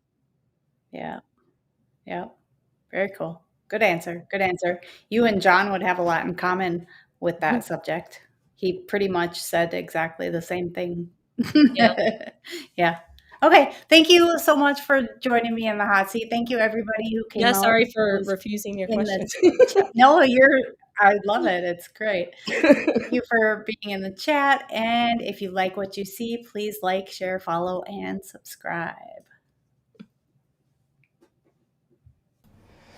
All right. That was Man, I can't relate to drawings. I have no idea what to say to that question. Yeah. No, it is. Even when I hear it asked to other people, like, because she asked it to Alex when I was, on the replay, and I'm just like, I don't know. I don't know. It kind of makes you think, because you don't really relate to cartoon characters naturally, or at least I don't think people do. I don't, but then you have to try to put that together in your mind and go, okay, if I did relate, and it's just like a goofy thing. Like, yeah, it is weird. For sure, it requires too much thought for a hot seat, but by the time you have to put that much thought into it, that question, it's just not worth it. I don't. Yeah, right. Turns into a charred seat, not just a hot seat, right? Yeah. But no, I agree 100% on the whole Hollywood idolization of famous people, and there are some that are probably cool as hell to hang out with, right? Like, I mean, there'd be some that you wouldn't expect them to be the way they actually are. Do you know what I mean? Like, one of those I think that I was really shocked with, and this is a complete sidebar, but he was on with Theo Von, Joaquin Phoenix. Oh, yeah. He was very different, but man, super interesting at the same time. Like, he'd laugh at the dumbest things. You have to find a way to tell me who that is, just to show you how much he was in a lot of stuff, right? So he played the Roman emperor in like Gladiator. He has Okay. the cleft scar, like he Okay. had cleft surgery at some point. Okay. Yeah. He was the Joker, like when Okay. the latest Joker came out. He got really thin for that role or whatever. Fantastic actor, right? But completely different than I thought he would be, like in an Mm-hmm. interview. And he doesn't Mm-hmm. do very That's many, I think, for that reason. Mm-hmm. that's funny you say that too, John, because I was literally going to say right before you started that is the only way I've ever really related to actors and actresses isn't from characters. Like, that's all BS. It's always from an interview. You see them on an interview where they're out of character, they're just hopefully being themselves, and you Mm-hmm. Right, get to see, which is kind of what the hot seat's about. right. Yeah, I it's just think kind of there's like, Hollywood is just so like grossly corrupt, and the Oh stuff that yeah, goes on. I mean, it's a different show to talk about that stuff. I'm not like, no, no, I no, mean, it's true though, and people just I don't know. It's weird. They see people in a movie and they honestly relate to the character they're playing, right. and that becomes that actor for them. And it's like Well, that's it's sad because the few that I do like really like or enjoy like their movies over and over, like time passes, like you'll end up learning something about them, and you're just like, no, yeah, yeah, it just yeah. no, I don't know. Like you, But I've never really been like yeah. that. I mean, like even like in high school growing up, I mean there were a couple actors that I thought were you're cute or something, but like yeah, girls get like so stupid, I remember like all the boy band stuff, and they'd be like, Obsessed, oh my right? god, Like, he's my husband, I'm gonna marry him. I remember right. there was like one girl I went to school with that was like gonna marry all the Backstreet Boys and Tiger Woods, and like all she talked about, and I'm like, who fucking cares? Like, yeah, Right, right. I don't know. yeah. Yeah, But much we, more Never but we makes get grounded.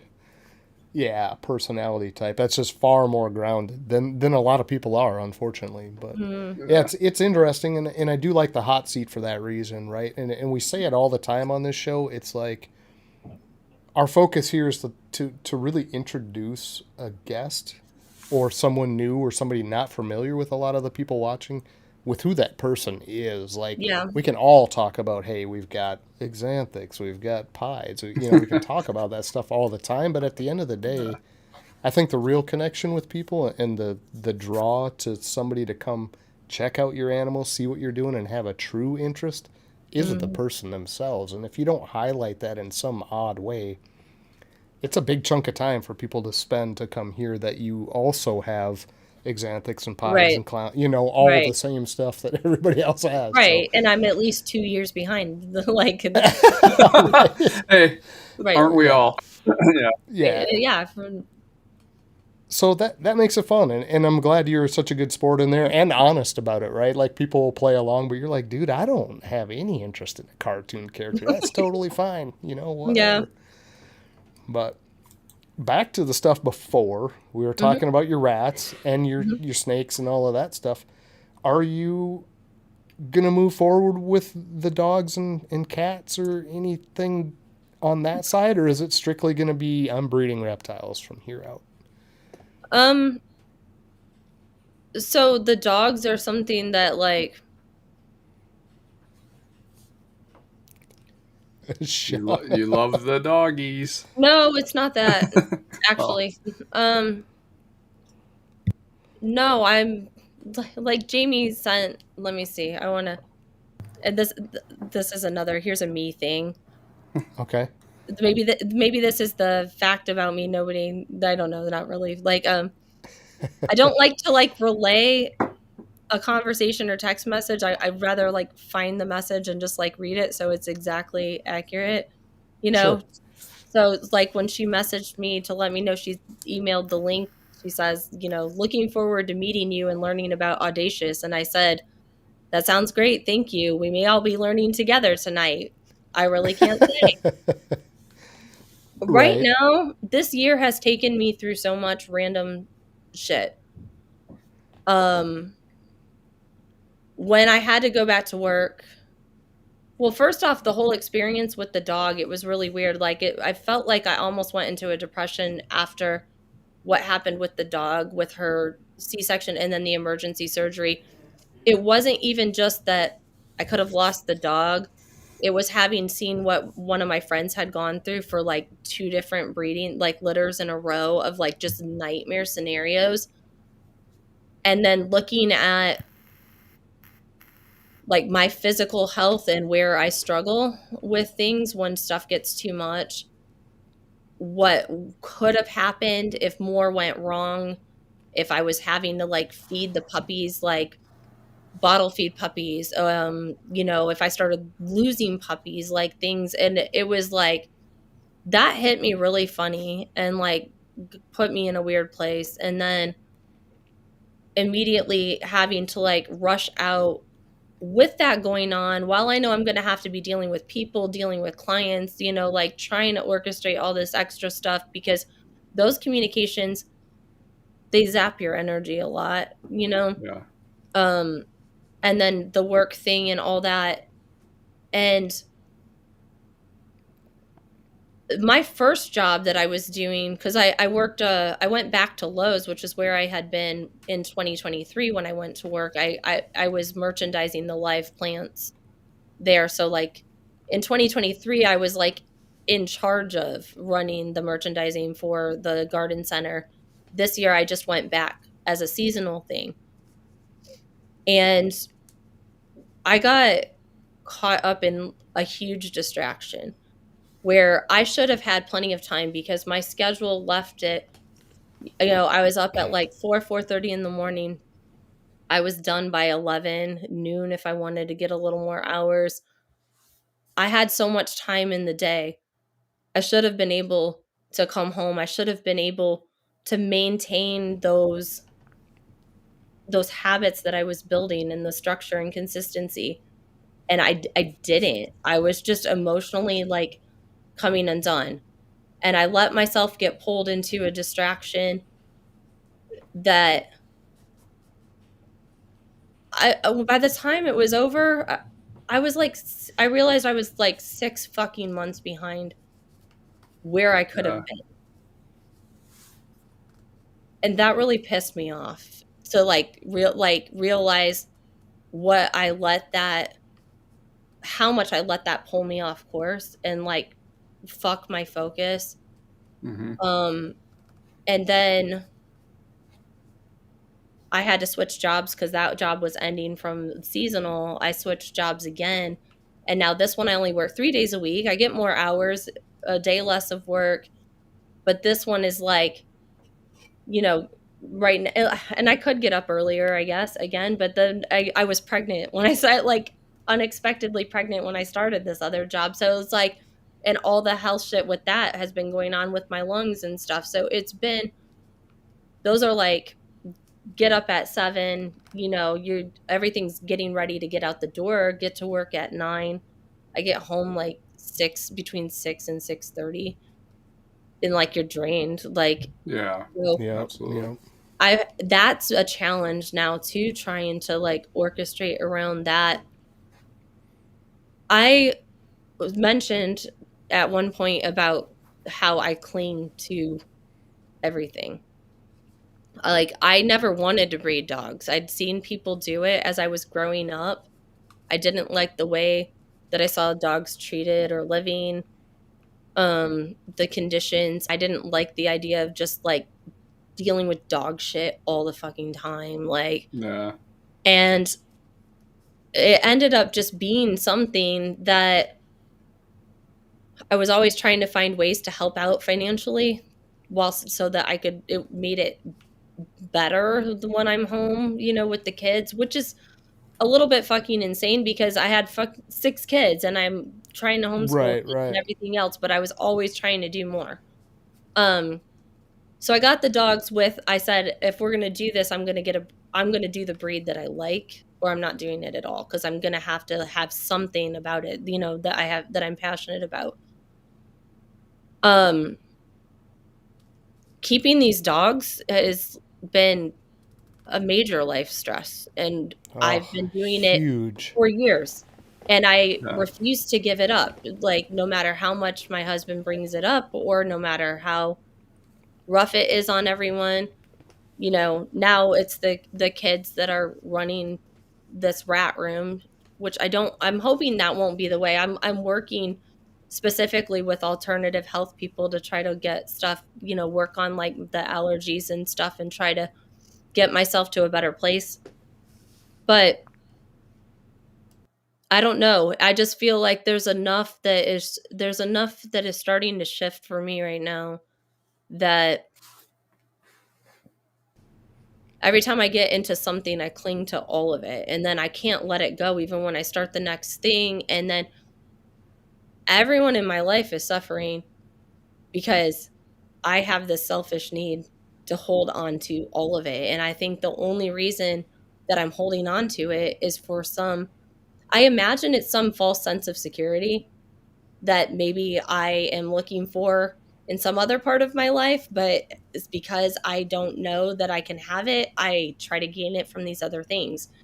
And Well, and finally, I think that that's connecting with me in a way that I'm like, some things have to fucking change.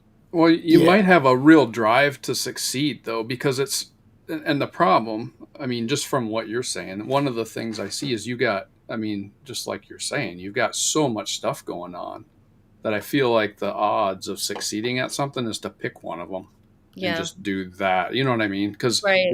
you're spreading yourself out a lot. Well, I was and going it to was say the going back to work, butter only going back to spreads so work far, was, you know. going to work was, we need to eat, Yeah. and my job buys our food. Yeah. But going back to work, like, just fucked me on everything Yeah. else, at the point where the dog breeding was hitting like I finally like stepped up a couple levels, and it's like you're finally getting to some of the goals with that. Mm-hmm. And all the other stuff is like getting there. And I got the rats to the point that I could secure the business that I specifically built bigger to get this, you know. Mm-hmm.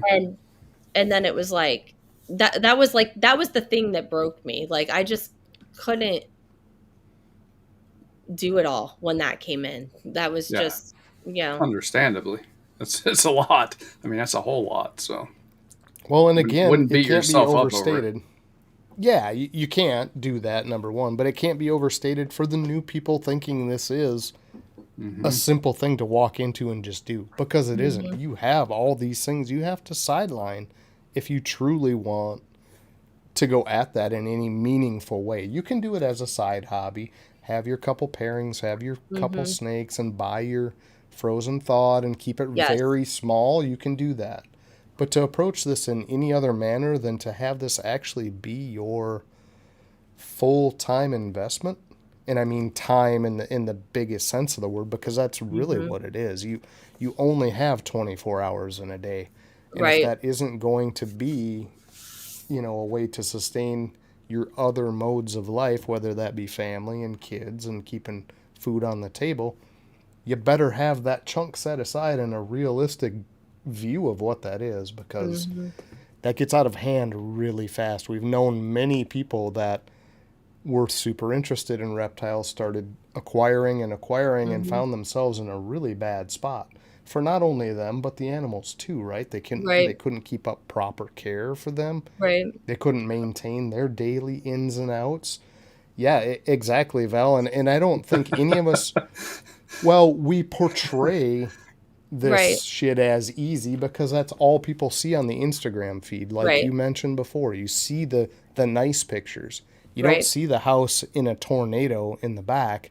You see the cleaned off station where you've got a You set see of the eggs. tornado in my fucking house in the back of the look at my stuff. Oh, well, but you know what I mean. It's all very manicured for the public facing side of it, but the Right. reality of it is there's a pile of crap 10 feet high that Yep. hasn't been touched because you haven't had the time. You know what I mean? In every So- room. Right. And that's the realistic view people need to have. That's a super important thing to take away from all of this, I think, is that it is not, it's not a feather to take lightly. It just isn't, you know. You have to invest and you have to be prepared for what you're about to set aside.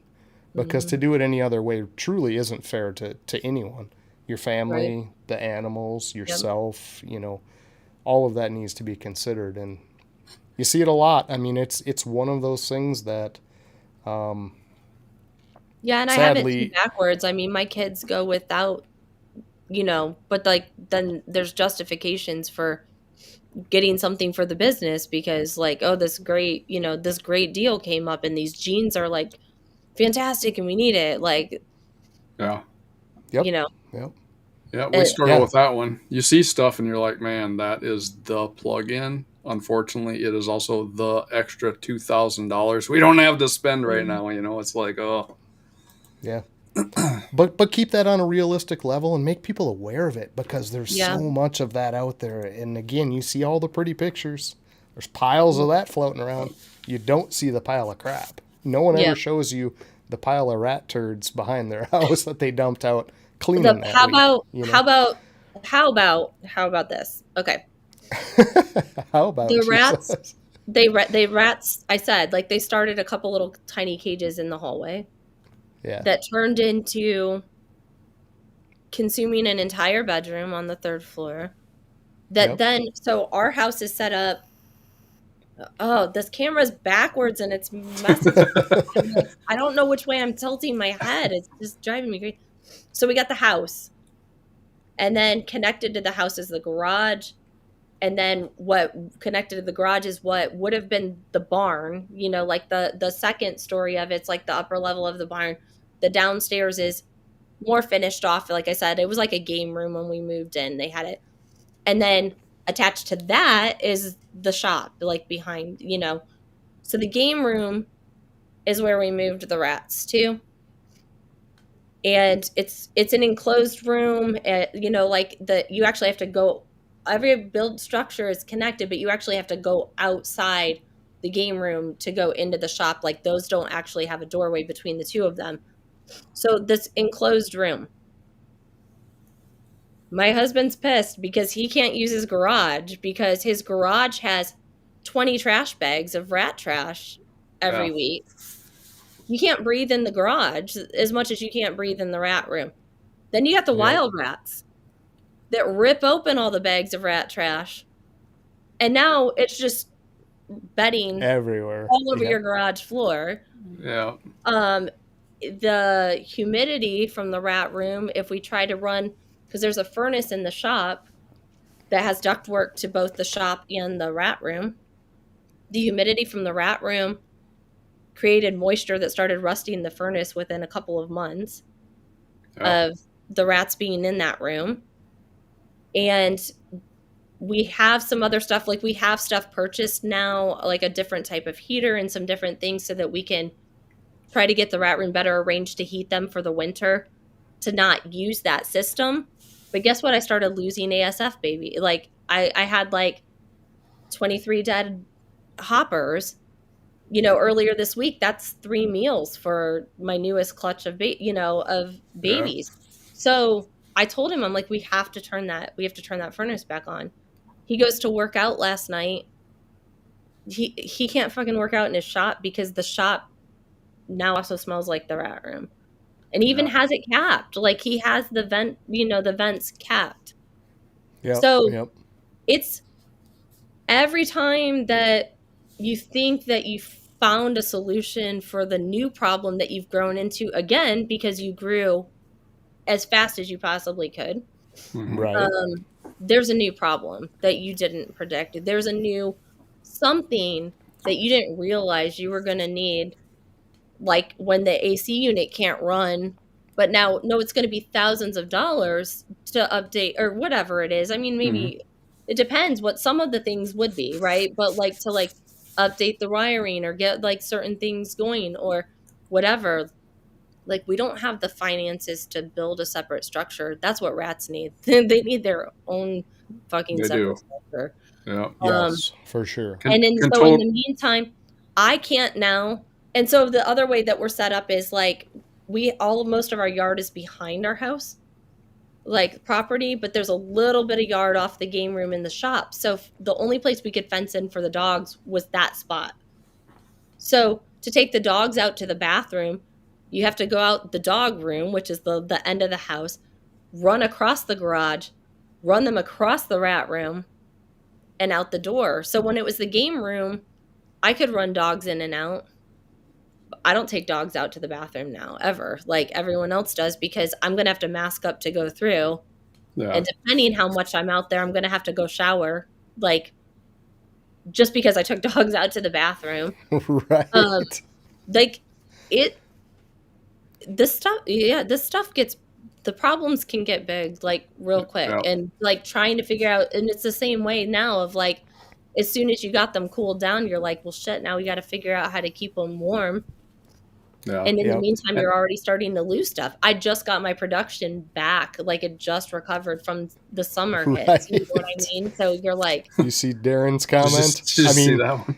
We're going to label this episode PSA, like public service announcement. Like, dude, Yeah. this shit really happens, and you do have to consider these things, and people don't. I mean, none of these things enter their mind when they get into I this. don't think a lot of some of the things, yes, you can hear from what other people are saying. I think some things, and maybe some personalities, you have to experience things for yourself to really realize what something's going to be. And it's like, the hits I took this summer on my rats, that really sucked, but I can at least accept that it's all a learning experience, you know? So everything is helping you, like, develop and grow and problem solve. But yeah, I mean, this stuff, it ends up, it's a strain on me, because there's a lot of parts of our property and buildings and structures that I just can't even go into or do anything in now. And it impacts everybody else too. So it does become a strain. My husband likes the snakes, and he enjoys them, but there's a strain, you know, that comes from the challenges that we've come across. And it's raised expenses for sure, you know, to have all of this going big time. Now, I could be making good money with the rats if I got my shit together, if I euthanized properly on the right days, you know. But then again, in the recovery process, I'm just now getting sizes again for my own snakes, because for a minute, I didn't have any small stuff. Yeah. Right. Which is amazing when you have hundreds of rats that you don't have anything small. Yeah, but I'll tell you, you hit that sequence just wrong, or a timing goes off for a week or two. Boy, you spend 2 months trying to catch back up to that right cycle. I mean, I get that 100%. So, do you freeze off, or do you feed live, or what do you do with the rats? So I feed live. Okay. I have no interest in what to me seems like a ton more stress and worry. I'd be stressing out constantly about, I'm whatever. Tons of people do it. So I'm sure you figure out when they're thawed the right amount and when they're warm enough and whatever. To me, it's, I don't want to fucking deal with it. Yeah. And as much as some people get all huffy about it or whatever, like, you know, people argue that it's not humane for the rats or whatever. Like, are you out there stopping them in the wild? No, that's not the fucking humane way to eat. I mean, like, that's how they, it's nature. It's how it works. I think that it's one of the few, like, stimulations that's natural, like instinctual stimulation that is provided for the snakes.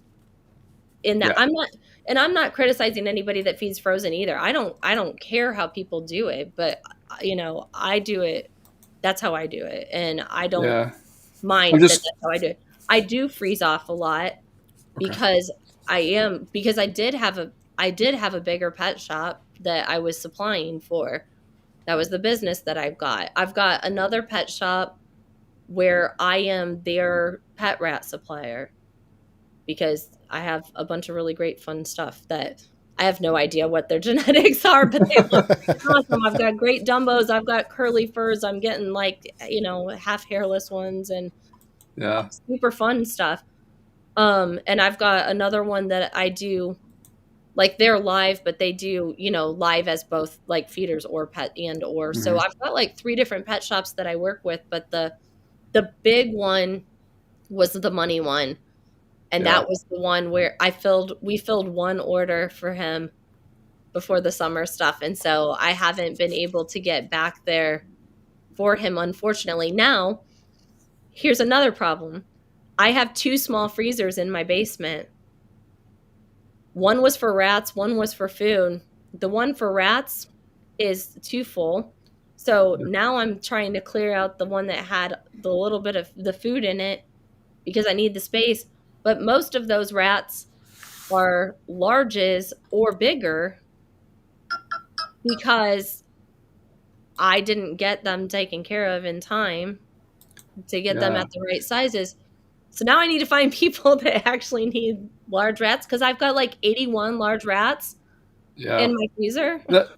That's why I was asking, is because you were talking, the numbers. You're talking 600 rats, and then kind of have an idea on your snakes. I'm like, man, there's a huge lopsided rat deal. Right. I'm like, well, what are you doing with all these extra rats? But and I have this really bad problem of the best, cutest, friendliest, always the prettiest colors, whatever. They're always males. Yeah. And I end up with like 800 holdback male rats. Like, what the fuck do you do with that? Like, you cannot. That's Jamie. She's hiding back there, but that's Jamie. She's like, I want to keep this one. Pet homes for them, and so I do have a couple private customers, like maybe 3 people, but nothing too major with that yet. But I'm trying to get more word out on that.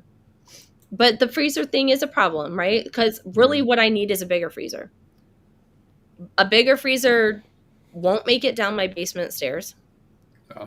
And if I put it anywhere else that you might normally put an extra freezer, I've got to go back to that same electrical supply issue, and I may not be able to power it. Yeah. Gotcha. So put it in with the rats. It's like an extra heater. Like they actually put off a lot of heat. That's true. Yeah. Now, but just that's an the idea. room that couldn't support the AC. So. Oh, true. Yeah. Shit. So well. It is. There's challenges that you, like. I didn't know that about the electrical. When we moved them out there, there's like just things that, depending on the situation, there's always going to be things that you couldn't predict, or you didn't realize that was going to be a thing. Yeah. Well, Steph, go ahead, John. Go ahead, Jay. I was just going to say, there's everybody deals with the same kind of stuff you're talking about. Everybody in our but no one talks about it. No, but on different levels and for different reasons. But everybody deals with that stuff. And nobody wants to talk about it because nobody wants to admit it, and nobody wants to take the backlash when people talk shit. That they've said something openly, but whatever. I think it's that, and I think it's also just a combo of, people are trying to promote their stuff, and so they're trying to focus on that portion of it more than anything. And there's the fear of failure because you don't want to look bad, for what absolutely. you're doing. Yep. 100%. 100%. I was just going to say, these are all topics that really do need to be touched on. It's great for people coming in to have a really good idea of what they're really looking at. It's a lot of side topics to the main one, which is basically, I want to breed snakes, reptiles, whatever the case might be. It all kind of falls under the same umbrella. But do you really want to? You really need to think this through harder than jumping in and having a rack full of 20 animals without all of this substructure and plan. You really have to take those steps. It's right back to what you started with slow down. Slow down and pick up these little bits and pieces, right? So yes, I think it's a fantastic message. With all of the negatives in there, you still like it. You still enjoy it. And that's the takeaway, is that yes, there are positives, but let's not ignore the heap of negatives that also come with it, right? Yeah, I would just call them challenges versus negatives maybe, but for the most part. Yeah, absolutely. But some of those challenges can be tough. Large amounts of money that you don't have available to solve, so there's, And there's nobody out there that wouldn't, if you're asking them, just be truthful. If you could start again and do it from the beginning again, would you do it different? Everybody's going to say yes, because we've all made costly. I've got a costly mistake that I haven't even paid for yet, and I already know it. One part of the whole facility thing, I have to get the snakes out. One of the issues you run into up north in the winter when you're trying to run 60% humidity in a room, especially a lower level room, you end up with mold. And I guarantee you, when I get those out of there, I'm going to have to completely gut that entire room. That's going to cost some money. Yeah. Guaranteed. Yep. Ouch. So, yeah. Yeah, if I could do it over, I would have waited and done the other thing first and got that set up properly and not destroyed Yeah. the inner side of an entire room. But Yeah. it's what we do. So Yep, absolutely. So yeah, I mean it's a great way to lead into this and actually scoot out of this. I mean, we're going on almost 2 hours, Steph. Completely different direction than I thought the conversation was going to go, but much needed and an awesome conversation. So appreciate that 100%.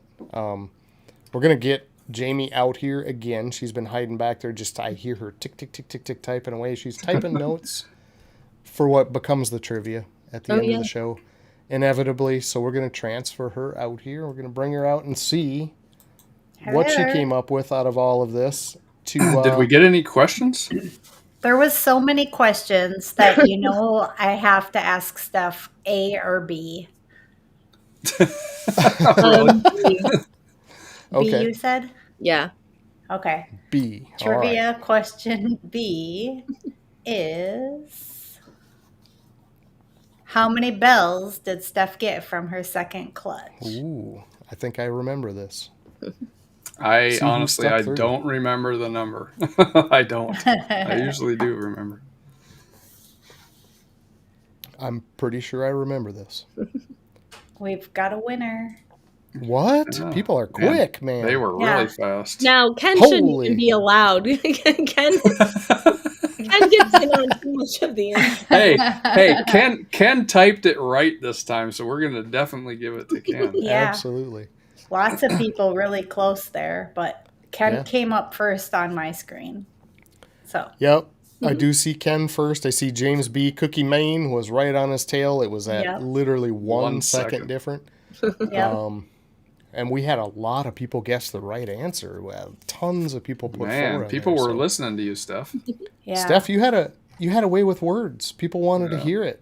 Good, bad, indifferent, all the experiences, it's things people need to hear. And we saw that comment Absolutely. over and over. Yep. It didn't pop up every time, but yes, these are the things people need to hear. Yes, slow down, critical information, man. And your takeaways from it and the direction you're moving now, super positive for people to look at. Like, Yeah. you said it better than I did. I said negatives, and you're correct. It's challenges more than negatives, but you have to be prepared for those, or you're going to be in a bad spot. And we've seen that side. It's not good when things go overboard and it's way out of hand. Yeah. Yep. So much appreciated, Steph. Shout outs. Anybody? I mean, you talked about Balls of Fury over there. You part of the Patreon with Mutation Creation. Anyone else that's been really instrumental to you, super helpful, people you want to thank for kind of leading you in some of the right directions through this process? Well, yeah. So, I mean, Mike was like the main person for a long time. Like he was hugely instrumental.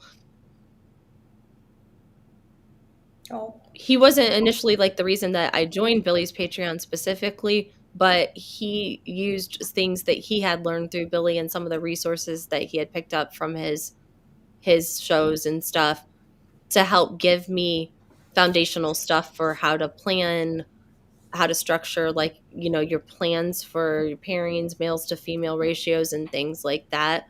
So when I released some of the original purchases and started going after stuff, like, I mean, I have to give him a lot of credit because he got me on a good track way faster. And he never told me what to do. He just gave me the information, which was great. He didn't try to direct me. And that's Right.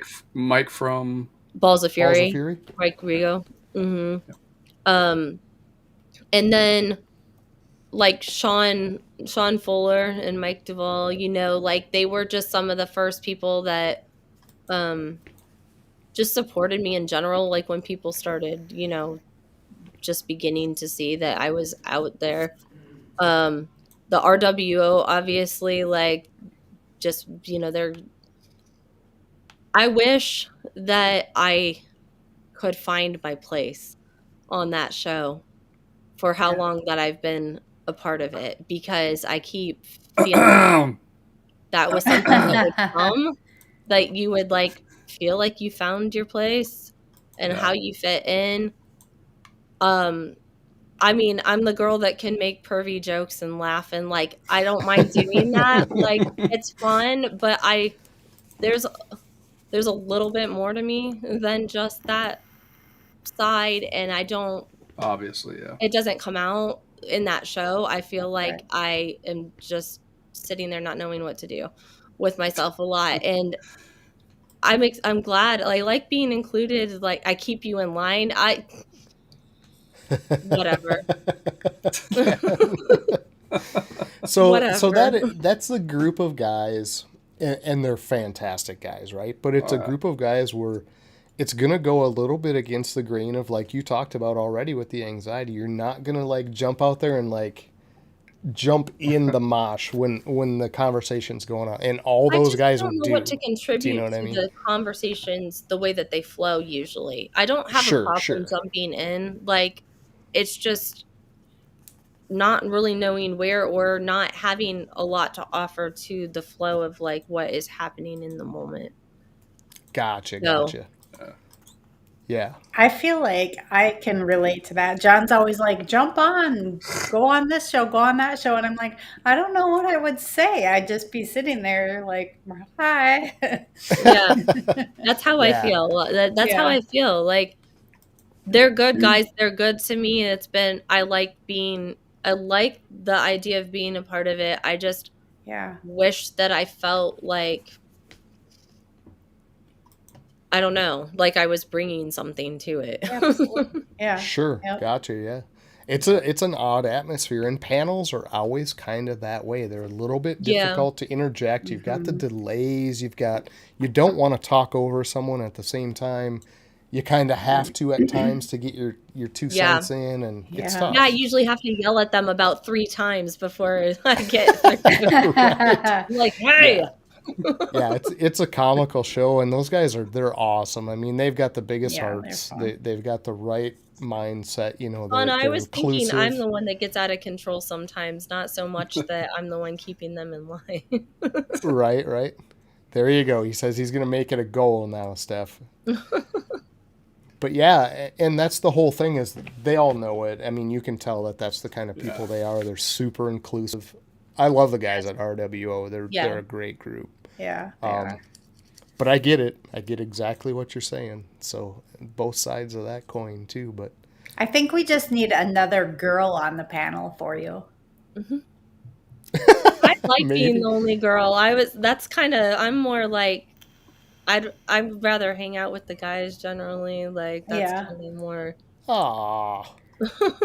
There's cool girls. Yeah, I'm not saying that there's not. No, I'm teasing. But yeah, great show, Steph. Hang out with us for a little bit. We're gonna let people out of here. We're actually way over 2 hours, which is totally fine. But I know, and Jamie was like, "We can try to shorten it for you since you work in the morning." I'm like, fine. Right. People on the East Coast are going, man, what are you guys doing to us? We're up here. We still have quite a few people in here, though. Oh yeah, absolutely. It was a great show. It was fun. I'm on a show live right now. I'm on a show live right now. Tell me later about the escaping rats. Living in there's a cabinet in the rat room that the kids leave the door cracked open because there's a random rat that lives in the cabinet that we're not really sure if it was one of ours originally or if it's one of the wild ones. Its face looks a little... It's an acquaintance. Yeah, its face looks a little different. It's a long lost. It's a wild one that found its way in, but the kids feed it and give it water, and it comes out and watches them.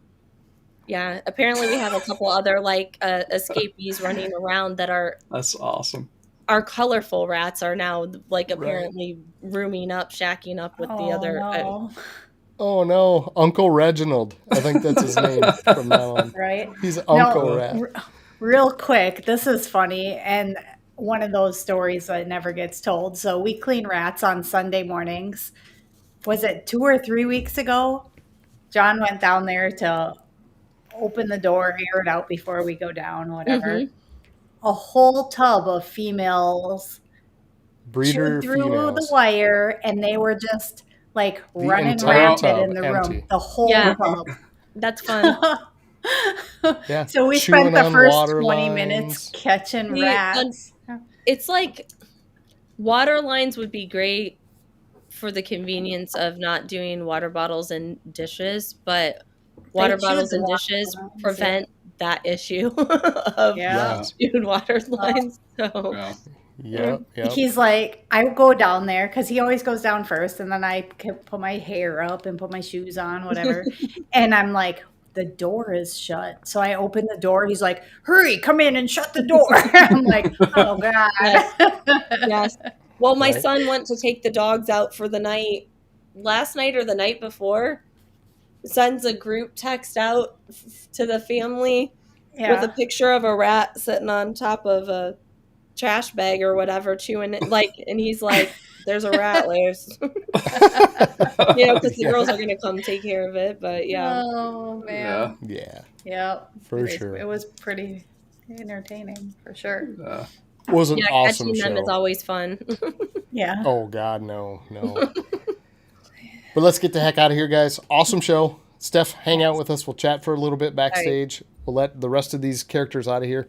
Next week, we got round 2 with Adam at Proper. Yep. Catch-up thing, we kind of cut off that conversation, kind of like we are tonight, where there's tons to still cover. But Adam's coming back in. He's going to hang out with us, tell us about his last couple expos. We're going to get a little more info on Palm Street, too, because that connection with him in Palm Street and how that's developing is pretty interesting, and I kind of want to get some more details on how that works. Not right down to the nuts and bolts, but I kind of want to know what he's getting from it and what everyone else can kind of look to use Palm Street more for. So it's going to be a good show, guys. 2 more days, guys. That's all we got, and we got another weekend ahead of us. Thursday, Friday, and we got a weekend, right? So come catch us on Thunderdome Saturday. Come check out Gene Wars Friday night. Brand new show from Vance. He's starting that up Friday nights. Sipping with Serpents Saturday. We've also got the RWO show tomorrow night. And there's still tons of stuff coming back out now on Keys Network over there on the Whiskey Bomb too. So if you're on that side of the fence, well, not that there's a fence. That's a weird way to say it. But if you're watching more of the Whiskey Bomb stuff, they've always got their shows coming in. They're starting to refill that back in to have the hair downs again on Friday. You got Wiz doing his thing over there with the Sophisticated Ignorance on Saturday night too. So don't forget all those different people out there doing their thing. Go support who you support, guys. And remember, no matter how bad Steph makes things look, it's challenges. It's challenges, guys, not negative. No, all takeaways aside, we would all still be doing it. But it's good that people know what's going on, right? So appreciate everyone. Steph, thank you so much for coming and being honest with us and showing your point of view on this. Thank you guys for having me. I honestly feel like I'm such a shit show with everything right now that I'm like, like I didn't have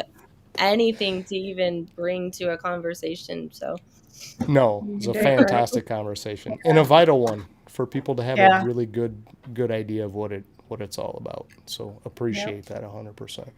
And just being Steph. No matter if you fit in on the RWO show or not. You're going to eventually.